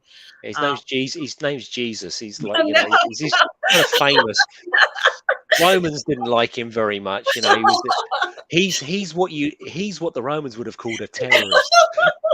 You know, that guy. You've never heard of that guy? There was another one. There was another one, and it was about, I think, the guy who wrote Amazing Grace. I think that's what it was. In fact, it might have been called. No, that wasn't Jesus, Aram. You've got your wires. But Jesus didn't write Amazing Grace. It was about, I think it was about his mum, but he certainly didn't write it. He wasn't much of a songwriter. He was more of a rabble rouser, as the Roman. He said he was a prophet. Oh gosh. Not a writer of odes to his mum, as far as I know. Well, nevertheless, I love religious movies. So if they make it a religious movie, maybe it wasn't Amazing Grace, but if they make a religious movie, I'm going to watch it. And I haven't reviewed as many religious movies, although I did review The Message with Cameron Pasha on my channel, which is a religious movie about the Prophet Muhammad. So I did do a review with him on that film. The film starred Anthony Quinn. I loved that film as well. Yeah, it's an old movie. I've seen that. Yeah, and I love that. Sorry, if you like a religious film, have you seen The Prophecy? The Prophecy. Who was in that? Christopher Walken and Elias Koteas. I don't know if I have. Oh my God. You've got to see The fucking Prophecy. It's fucking superb. It is superb. It is the best religious film I have ever seen. I was so inspired. I wrote a rip-off comic about it in the 90s. It is, my God, there's 3 of them. They get progressively worse. Actually, there's about 9 of them now, but the first 3 are, the third one's not so great. Oh my God, The Prophecy. Oh, it's so good. So good. Check it out. It sounds amazing. I will check it out. I certainly will make sure I go ahead and check it out for sure. And thank you for letting me know about it. Like I said, I don't think I've seen it, but it would be interesting if I have it. What year was this made, Russ? I am gonna guess 1997, but that is only a guess. It's certainly the 90s. It must be the 90s, if not the early 2000s. But The Prophecy, Christopher Walken. Who is the guy that was going to be Marty McFly? Not Michael J. Fox. The guy the red-haired guy. He's in it. Yeah. Yeah. It's so good. It's so nice. It just got that. It's got that vibe where they've got long black coats and it's all shot at night and it looks at big themes and it's very comic book. It's very, very comic booky. Yeah, Mikey says 1995. There you go. Yeah, I was so inspired. I wrote a rip-off. Thank you. Just a Brown Girl Network says Eric Stoltz. Yes, correct. Yeah. From 1995. Everyone's coming in. Yeah, Prophecy. Fucking superb. I think it's free to watch now on YouTube. I'm sure you can get hold of it. But even if you can't, rent it. It's brilliant. If you don't like it, I'll send you the £1.95 that you spent on renting it because I know that you're going to love this film. Okay, well, I have to make a note of this. And I found the movie that I saw last year during Christmas time. And it's called I Heard the Bells. And not that anybody cares about this, but since we're on it, you know, I do see religious films all the time. I don't know, not anybody really cares about them, but I like them, so I go to see them. And I do like. It's funny, we went from talking about Spartacus to religious films. In one stream. Gosh, I love this. Well, I Um, think, I don't mind a Christian film if that's what you want to watch and you're into it. There should be a place for it. I remember when I was young, and I mean little young, when I was a child, before I was a teenager, used to come on the TV. Sorry, my stepfather's calling me. Hold on a sec. sure. So guys, I saw this movie called I Heard the Bells. Hello. I'm showing Hello. some How are you? clips. Let me just mute Russ's thing for a Yeah, sec. no worries. I tried to call about. He doesn't. I don't want you guys to. Russ is still here. He's just talking to somebody on the phone. Yeah. So I watched the movie I Heard the Bells, and it's a story about behind writing of the beloved Christmas Carol and its author Henry Wadsworth Longfellow, who's a famous writer. And it says, known as America's poet, Henry Wadsworth Longfellow leads an idyllic life until the day his world is shattered by tragedy. With a nation divided by civil war and his family torn apart, is he still on the phone? Yeah, he is. And his family torn apart, Henry puts down his pen, silenced by grief. But it's the sound of Christmas morning that reunites the poet's lost voice as he discovers the resounding hope of a rekindled faith. So I'm sorry. I'm sorry, Russ. I just muted your mic for a second because I didn't want everybody to hear your phone Oh, call. okay, thanks. So the movie is called I Heard the Bells. It's about Henry Wadsworth Longfellow, who was at the time known as America's poet. And then he has a family tragedy where he decides he's not going to write anymore. And then I guess his children were the ones who brought him back into feeling like life is worth living after losing his wife. He lost his wife in the story. So it was a lovely movie, and I enjoyed it, and certainly not typical of what you would hear me talking about. I've got another one for you. Have you seen oh god, The Seventh Sign? Yes, but that's not something that is a very interesting story. I remember it was with Demi Moore. Who's the guy who was in it? What's that man's name? It's me more, Michael Bean, and Jurgen Prochnow. Jurgen Prochnow is the guy who plays Well, don't say who he plays because he's it will in be a it. spoiler. He's in it. And He's I in it. remember Michael Bean is in it as well. He plays Demi Moore's husband. Yes, and his name's Russell in the And film. yes, and that was a good film. Certainly a very good story. A dramatization, and I liked that film a lot when it came out too. I really enjoyed it. I loved it. I watched it with because I showed Sam the prophecy because I loved it and it's so 90s and all that. I said, dude, you've got to watch this because you're going through a bit of a goth phase and all that. I was like, yeah, this is great. The prophecy is now one of her favorite movies, which I'm. Wow. Yes, Daddy has good choice when it comes to these things. Like trust your dad. He knows what's good. But we also watched the Seventh Sign as part of that sort of like, and that's when we dug out the Andy Whitfield one about the angels as well. We never got around to watching it, but yeah, the Seventh Sign's up there. And the soundtrack to that film is just chef's kiss. So my goodness. So yeah, we went from Spartacus to religious movies. Oh, when I was saying, yeah. So when I was little, as a child, they used to have these big Bible shows on. They were just dramatizations of Bible stories. And I remember I was really shocked. Potsy from Happy Days was in one of them. Yeah. He was obviously a Jewish man himself, and he was playing a heroic character. I can't remember what the Bible story was, but I used to love those shows. They were so well done. They were just like 1 hour specials that you'd have on every day during the summer holiday about Samson or Moses or whoever it happened to be. Yeah, so I love a bit of Bible stuff. Wow. Well, it that is interesting, and certainly I just wanted to mention this company. Is this them? Like, I don't know if I can find it. Sight and Sound Production Company is the name of the company. I'm just trying to I believe it is them. Sight and Sound Theaters. I just wanted to mention them because we never ever talk about this before we end the show, which we have to end relatively soon.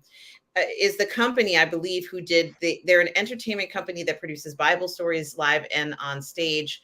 I believe they're the ones who did the movie. So, like they do the Miracle of Christmas and all that sort of cool stuff. And I wonder if they're going to show you the movies. Maybe they're not.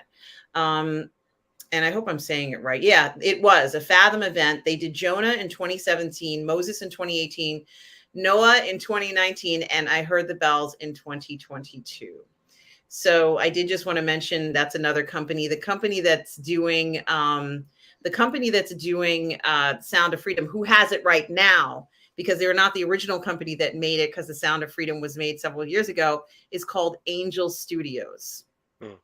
And they crowdfunded it, didn't they? Like they had to raise 14 million or whatever it was to get the rights back off of Disney. Yes, that's They right. shelved it. Yes. And which is kind of funny that they would shelve a movie like this, but that's okay. It's glorious, because now it's given rise to a million channels of conspiracy theories as to why Hollywood wants a film with this particular subject that they should be completely white knighting for. Why are they trying to shut this one down? Conspiracy theories abound that are too adult and distasteful for a channel such as this, but it is hilarious that like all these fucking YouTube channels just springing up, and apparently Mel Gibson is the new purveyor of truth and justice, and he's going to bring it all to light. So we are told. So we wait and see. Well, I did just want to mention Angel Studios. And as I said, they are now the distributor of this film. And what I wanted to mention is that what's coming up, they have movies coming up. And here are where is it? This is some other stuff. I just wanted to show their original films. So they are listing it as their film, but as you guys already know, the film has made $134 million. They also had a drop. Now, just think about this, Russ. They also had a biblical drama called His Only Son. Okay. And that film was made for $250,000, but it made $12 million, Russ. Mm-hmm. That's huge. What's the Shift about while we're looking at it? What is that about? Oh, His Only Son? No, The Shift. The Shift is about the science fiction thriller coming out. And it is written by Brock Heasley and starring Neil McDonough, Sean Astin, Christopher Poloha, Elizabeth Tabish, and Rose Reed. It's science fiction. It's a science fiction show. So they're not just doing Bible stuff, right? That's a sci-fi. Bible stuff, yes. Cabrini's I can hear cheering from the front room. Oh my God. Anyway, got to go. Cheers, guys. Love you. Bye. The one I'm looking forward to is called Cabrini. It's coming out in March. And of course, it's about Mother Cabrini. And for those of you who are aware, they're like canonized saints. And she, I believe, is one of the canonized saints. Cabrini's coming out in March of 2024. I have no idea how much they spent on it. I can guarantee you that none of these films have they spent $100 million on. Right. Not a single. Well, no, you're quite right. And this goes back to what, we were talking about Warner Brothers and Disney and stopping and pausing and things like that. I think Robert said this 1,000 times. So I'm not, Mr. Financial analyst Johnny on the spot here, but surely this makes I'm talking about the market. Well, it seems to me that the unmitigated success of this film, regardless of all the political slings and arrows that have been thrown at it by the asinine accusations that it's Quebec who we don't recognize, or Quebec hiding in secret, and I think we know what we're talking about there, adjacent, and the fact that it has a color of snow supremacy aspect to it is completely asinine, right? Let's move that to one side. Here's a film that cost X amount of dollars to make, nice little action movie with a bit of commentary in it, or whatever you want to say, however you want to get. It's a thriller. Thriller has made a profit of $100 million off a $14 million budget, $115 million, however much it's made. Make more of that.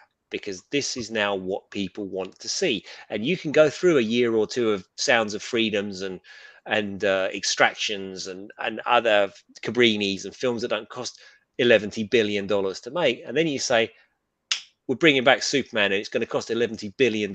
Wow, yeah, okay, that's going to be amazing. But at the moment, every single film costs $11 billion and people have stopped caring because the stories have become homogenized and aren't prepared to take risks like The Sound of Freedom. Perhaps not even taking it right. That clearly the writers don't think it was a risk, but it's an adult story for adults. But when you've sunk $500 million into making a film, or sorry, $250 million into making a movie, you can't really afford to be taking risks with it, can you? And when you do take risks with it, with the directions of the characters that people don't want or like, then your film doesn't end up doing so well. So maybe this is, as we've been saying for a while, swing to the right direction. And I have seen The Life of Brian, Irene, and it was great. One of my favorite films, certainly. And I've also seen Spam-A-Lot on Broadway too. Really enjoyed it so much. I want to thank Stubble for maybe the funniest joke I've seen in a long time. It says, canonized saints are when their ashes are shot into a cannon onto the sea. This is hilarious. So does that make Evil Knievel into a canonized saint? Does it? Yes. But if his name's Evil, oh my God, double jeopardy! What are we going to do? And I definitely could tell this at Vacation Bible School. Like I could tell that joke. I think the kids would have a chuckle hearing that, and certainly yeah, I also want to thank Irene for the $5 super chat earlier. Thank you so much for giving support. And I also want to thank Nathan for the $9.99 super chat. So appreciate it. Makes it so good because I can now support the channel and continue going. But yeah, it is interesting to see these religious films. And I'm going to start to review them because I have seen a lot of them. And I'm going to look at The Prophecy, Russ. It's a film. I can't remember if I've seen that film, but I'm going to look at it and review it. But I'm excited for this Mother Cabrini film that Angel Studios is coming out with. I'm really excited for it. I know it sounds weird. Could Angel Studios be the new Blumhouse or A24? Could this be like a little stealth studio that gets its funding from churches and religious people and right-thinking people that they would call it, I suppose? You know, maybe there's a little gap in the market for films like this. Maybe Angel Studios is going to be producing stuff like that. We've seen a lot of these little movies coming out. What was the one about the Finland guy? He's in Second World War and he's just blowing shit up and massacring people. Sisu? Yeah, Sisu. Yeah, little movies like that. People love them. Yeah, and it costs like $1 million to make. You know, last night I did a watch party with Lorena on Aladdin, and we were talking about how Disney used to make movies, and you used to be able to trust the film. You could pop it in the DVR, and you didn't have to worry about, you know, it being family inappropriate. And this film, Sound of Freedom, is completely appropriate for the family. While it is, you know, mature theme of what's happening, it certainly was not an inappropriate film. I think it was something that even for awareness, we teach children about the dangers that are out there, you know, and you want your kids to be safe, but they need to know that not everybody is a friend. So I think that there's a lot to be learned for a family kind of talking about what can happen and the dangers that are out there as well. I think you're right. And it's interesting what you said there about you used to be able to pop a Disney movie in the DVR and trust that it would be good. And that goes back to what we were saying right at the beginning of all this. You don't trust the brand. You see something with Disney on it, it was once a gold standard of quality. You'd see a picture of Spider-Man or that MCU logo. You knew it was going to be a banger. And it might be mid in terms of what the MCU was. Let's say Ant-Man, mid film. Went to the cinema, saw it, loved it. It was awesome. Everything was awesome. No longer.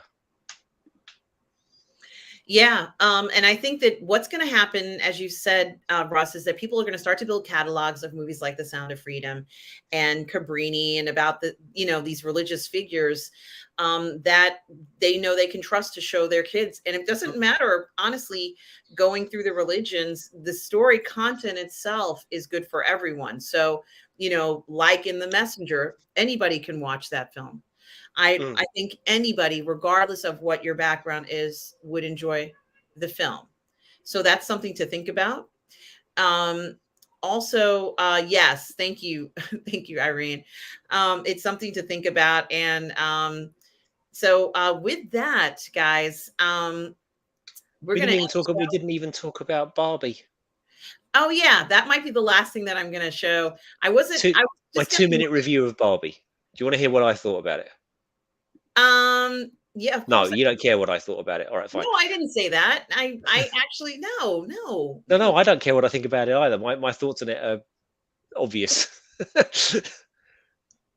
Go ahead, Russ. No, no. What were you going to say here? No, I was just going to say that they're saying it's going to make more money. Oppenheimer is doing very, very well. Remember, Oppenheimer is a 3-hour film, and they Mm, have sold out screens for weeks with mm. Oppenheimer on it. So Oppenheimer is also going to do incredibly well. I think the 400 million it's made is phenomenal. Barbie, they're saying, I guess we'll go to, maybe that's as much as Barbie will make, is 700 million, which is okay. You know, I don't have a problem with that. I'm glad both films are doing well. This Barbenheimer thing seemed to work. It completely worked. It did a great job. It's interesting because I was listening to a lot of people from the one corner of the internet, like the Drinker and Gary and all of those guys that were talking about this, and they predicted. And you and I spoke about this off air, didn't we? Is this film gonna completely go off the cliff in its second weekend once people understand what it's about and understand the hate that it's peddling and all of this stuff? Clearly, that hasn't happened. And why hasn't that happened? Because when I heard the reviews of that, I was completely anti this movie. I just thought, no, I'm not going to waste my fucking. Then you spoke about it, and compelled me to watch it, as I thought we were going to be and I'm glad we didn't have to talk about it at length today. What I found with that movie was it is entirely as toxic and as hate filled as these people have said, but it's quite subtle in the way that it delivers comedy and messaging and all of that. And what was more upsetting than anything else about that film is that it has the stench of people that just couldn't help themselves. Like they knew what to do dramatically. They knew that this was a great. They just couldn't. No, we can't. We just literally can't go there. Our message is the only thing that counts, and we cannot entertain any other story mechanism or angle or anything. No, because the way that it was set up. All right, so it starts off with an attack on motherhood, which they've all honed in on. But actually, what Helen Mirren says is, and that's fine some of the time. And it starts off with this fairly sort of even-handed message about how Barbie's in this sort of plastic, fantastic world, and she's starting to question it. And you look around, and everything looks a bit sort of vacuous and a bit silly. And she's like, "Is this really how things are supposed to be?" And this is, but you knowing what's going to happen, and they choose not to go anywhere with that, and they choose to portray Ken's unrequited love, and they turn that into a negative thing, and nobody ever gets any redemption, and it just goes. There's no arc. It's just message, message, message, but it's subtly done. So on the surface, it's quite bland and fluffy, and it has we're talking about interesting meter of dialogue, like what they have in Spartacus, and they kind of do it here, where they're saying something completely innocuous, and then they sort of almost look at the camera and go, "Yes, and the patriarchy is absolutely terrible, and according to the dialectics, and and they'll spit out this message, and then it'll go back on to something else. And if I'm 11 or 9, I'm going to be saying, what did Barbie just say? I have no idea what Barbie just said. But anyway, back on with the film. So I found it, you can look at it. I disagree with you. I don't particularly think it was satirizing anything other than the things that we've already spoken about. I didn't get that from it at all. Um, I did find it mean spirited, but it was almost like it was almost like finding a lump of poo in your candy floss kind of thing. It was all lovely until you actually sort of bit into it, and then you realize what it was actually doing. And Superman and Lois did this the other day to great effect as well. So that's my thoughts on it. I didn't enjoy it, but I can see why it's doing well because it's quite subtle in the message that it's trying to deliver.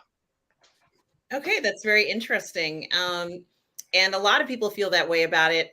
Um, do you think the film is going to make $700 million, Russ? I think it will do well because you see what the critics from that corner of the internet were praying for and hoping for is that people would see this message, but actually when you hear what they're saying about little girls and women can do this and women should be able to do that and da, da, da, da, da, and do all the other, there's nothing intrinsically wrong with that. Actually, I remember talking to Sam about it, and she went and saw Birds of Prey, which is the only DCEU film I haven't seen up until Shazam anyway.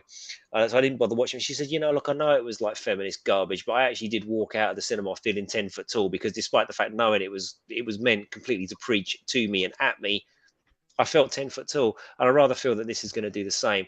And I don't really think if you're going to sit there and not analyze what it's doing, you'll kind of miss this sort of like hyper, to the camera, men are terrible and patriarchy, smash, smash, smash, oh, no, and then they go on to something else. It's quite subtle and it's very well done. It's very well executed. And what's upsetting about it, as I said before, is they had this great idea of Barbie sort of realizing that this was not a great way to live, and their society is essentially like a sort of slave society, isn't it? Where these guys are sort of pointless and vacuous and don't their needs are not met and all that shit that's going on with it.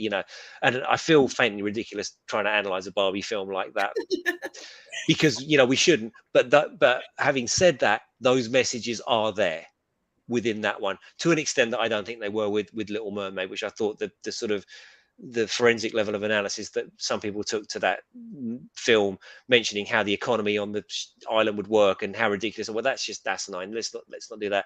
This one is clearly an agenda with it, but it's a very well hidden agenda, coked up in a lot of fun. But what it's selling is pretty toxic, I thought. But most people are going to miss it. So what the hell? Well, who doesn't want to look at Margot Robbie, Simu Liu, and Ryan Gosling? They all looked fantastic and it all looked fun, but it quite underhand, very subtle in what it was. Not so subtle in some cases, but in a lot of cases quite subtle with its messaging. Yeah, a number of people have said that, so you're not alone in that sentiment. And it is interesting. I think this might be the cap of. I think 700 million is the max of what this film will make. I would be surprised if it went on to make more. But even whether it had a drop off in the second week or not, people still seem to be going to see this film. And I have friends who are seeing it more than once. They're essentially what we're doing is Barbie parties, and we're going to see the film. Right. And the marketing of, let's say, the IP itself has not been diminished from this film. No, it hasn't, because it's people actually expanded quite dramatically, and the sales. It's doing brilliant because people haven't landed on that messaging. That messaging is there, 1,000%. It's there, but it's not done in a Disney way this time. And a lot. I think it's Bonzo in the chat says lots of women are sort of enjoying the fact that this is like a men sucks film. It's almost the cinematic equivalent of Gloria Gaynor's "I Will Survive." Like, this is a sort of movie I can imagine a bunch of sort of drunk women watching and going, "Yeah, let's have a Barbie party." It's kind of this, first I was afraid, I was petrified. So I get that kind of stuff. So it's landing with people. Fine. I just didn't like the message. And you know what? They didn't sit there in their writer's room thinking, well, I wonder what 52-year-old straight white bloke Russ is going to think of this. Should we put something in there for him? No, not for you, Russ. Not directed at you. Messaging's not for you. Film ain't for you, mate. But if people are enjoying it, more power to it. I hear you loud and clear. Of course, I completely disagree with everything you said. And I love this film. And as I said before, it's 100% satire. And they criticize a lot of pretty much everybody under the sun. Certainly, the behavior of the characters, especially the women in here, is heavily criticized. It's not meant to necessarily support. I think a lot of what they did in the film was to show that it wasn't right the way that men are treated, and that's how I interpret the film. They need to correct that, and I think that I don't know whether the behavior of these characters, which are not real, will ever correct it, but certainly it's something, it's food for thought. A Sure, but lot of it's times, about the messaging, isn't it? And I would agree 100% with everything you said. If the payoff, a lot if of the people didn't like the ending of this film. right, They because said it that, doesn't pay off. It doesn't do what you said that you're saying. It doesn't criticize it. It kind of does, and you think it's going down that road, but at the end, it's all justified and everything. well, I I certainly don't think the ending was ideal, and I think that there's no payoff because the characters didn't correct their behaviors. So, it's more of an analysis than anything else. And, just like in a lot of these satirical films, there is no payoff. It's showing you things that are incorrect, and you can take it and do whatever you want with it, but the characters don't necessarily change their ways in those films. They're still going to be doing these behaviors because they inherently believe that they're fine to do. And so correct, that correct. lies in the criticism. Certainly, if you talk about every top 10 argument on YouTube, it addresses all of them for males and females and everybody in between. Nobody is safe. Certainly, the men shouldn't have been treated the way that they were being treated.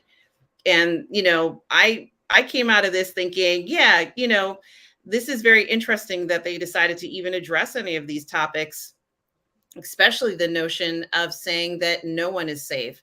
There's absolutely no one whose behavior isn't criticized in this film. That's how I saw it. And I went through and made notes about every single comment, and more comes out as you go through this film. Certainly something to think about. And the production value alone in this is remarkable. So It I is. think It that's is. what most people are enjoying. They don't care what the movie necessarily has to say. We're just happy to see the Barbie land. I think that's what most people think about it, and they'll watch it. Now, I've actually had a person tell me that Ken didn't want to be with Barbie. So when he goes over to her house and says, "Can we hang out tonight?" and she says, "Well, this is every night is girls' night." Girls' night, yeah. I had a person tell me, "Well, no, he really didn't want to have sex with Barbie that night." Meanwhile, later in the film, he's kissing her. Obviously, he wants to be with her. He doesn't just want to be friends. So this is a criticism, even let's say, of that person who said that, because even they can't see that this man is interested in this woman. And I had to ask myself this question: why couldn't the general person see that he's going over to her house because he wants to be intimate with her? It's a question that I propose to a lot of people. Clearly, she's been leading him on this whole time. And certainly that is something that's criticized in the film. It's not cool. It's not right. It's not okay to do that.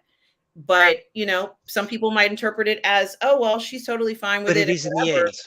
But it is in the end, and No, that's where no, it it's not. fails. It's not. It's we don't know that. I don't believe that that's coming to that conclusion.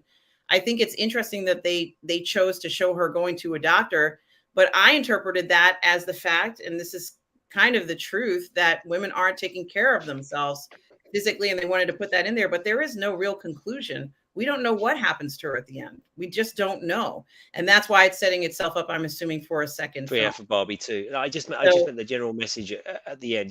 Everything status quo returns. There is no, you know what, fucking hell, we've been treating these Kens like shit. There isn't really much of that. maybe it's something for the viewer to think about. Obviously, But that's my point, Rita. That's my point. If they do that at the end, they go, you know what, we should look at the way that we do things here. Then I will agree carte blanche with everything you said. So they've set all this shit up and they've done all this. This isn't right and that's right. And then they land on it at the end.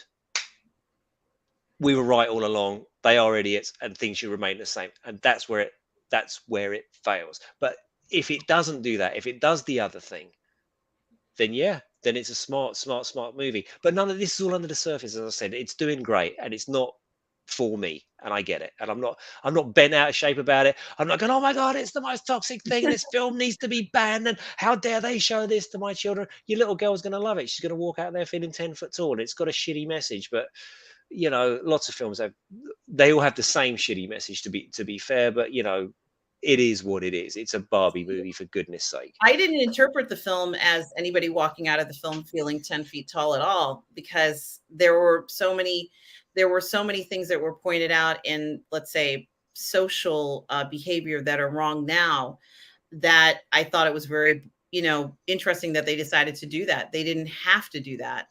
But they make adults think. I mean, you know, lots of people are bent out of shape about it. You're defending it. I don't agree with you. I'm talking about well, if I'm you're not 9. saying I'm defending it. What I'm saying is that if you look at the script, it's how can you go ahead and say that Ken didn't want to be with Barbie romantically is exactly one of the reasons why they're criticizing that behavior.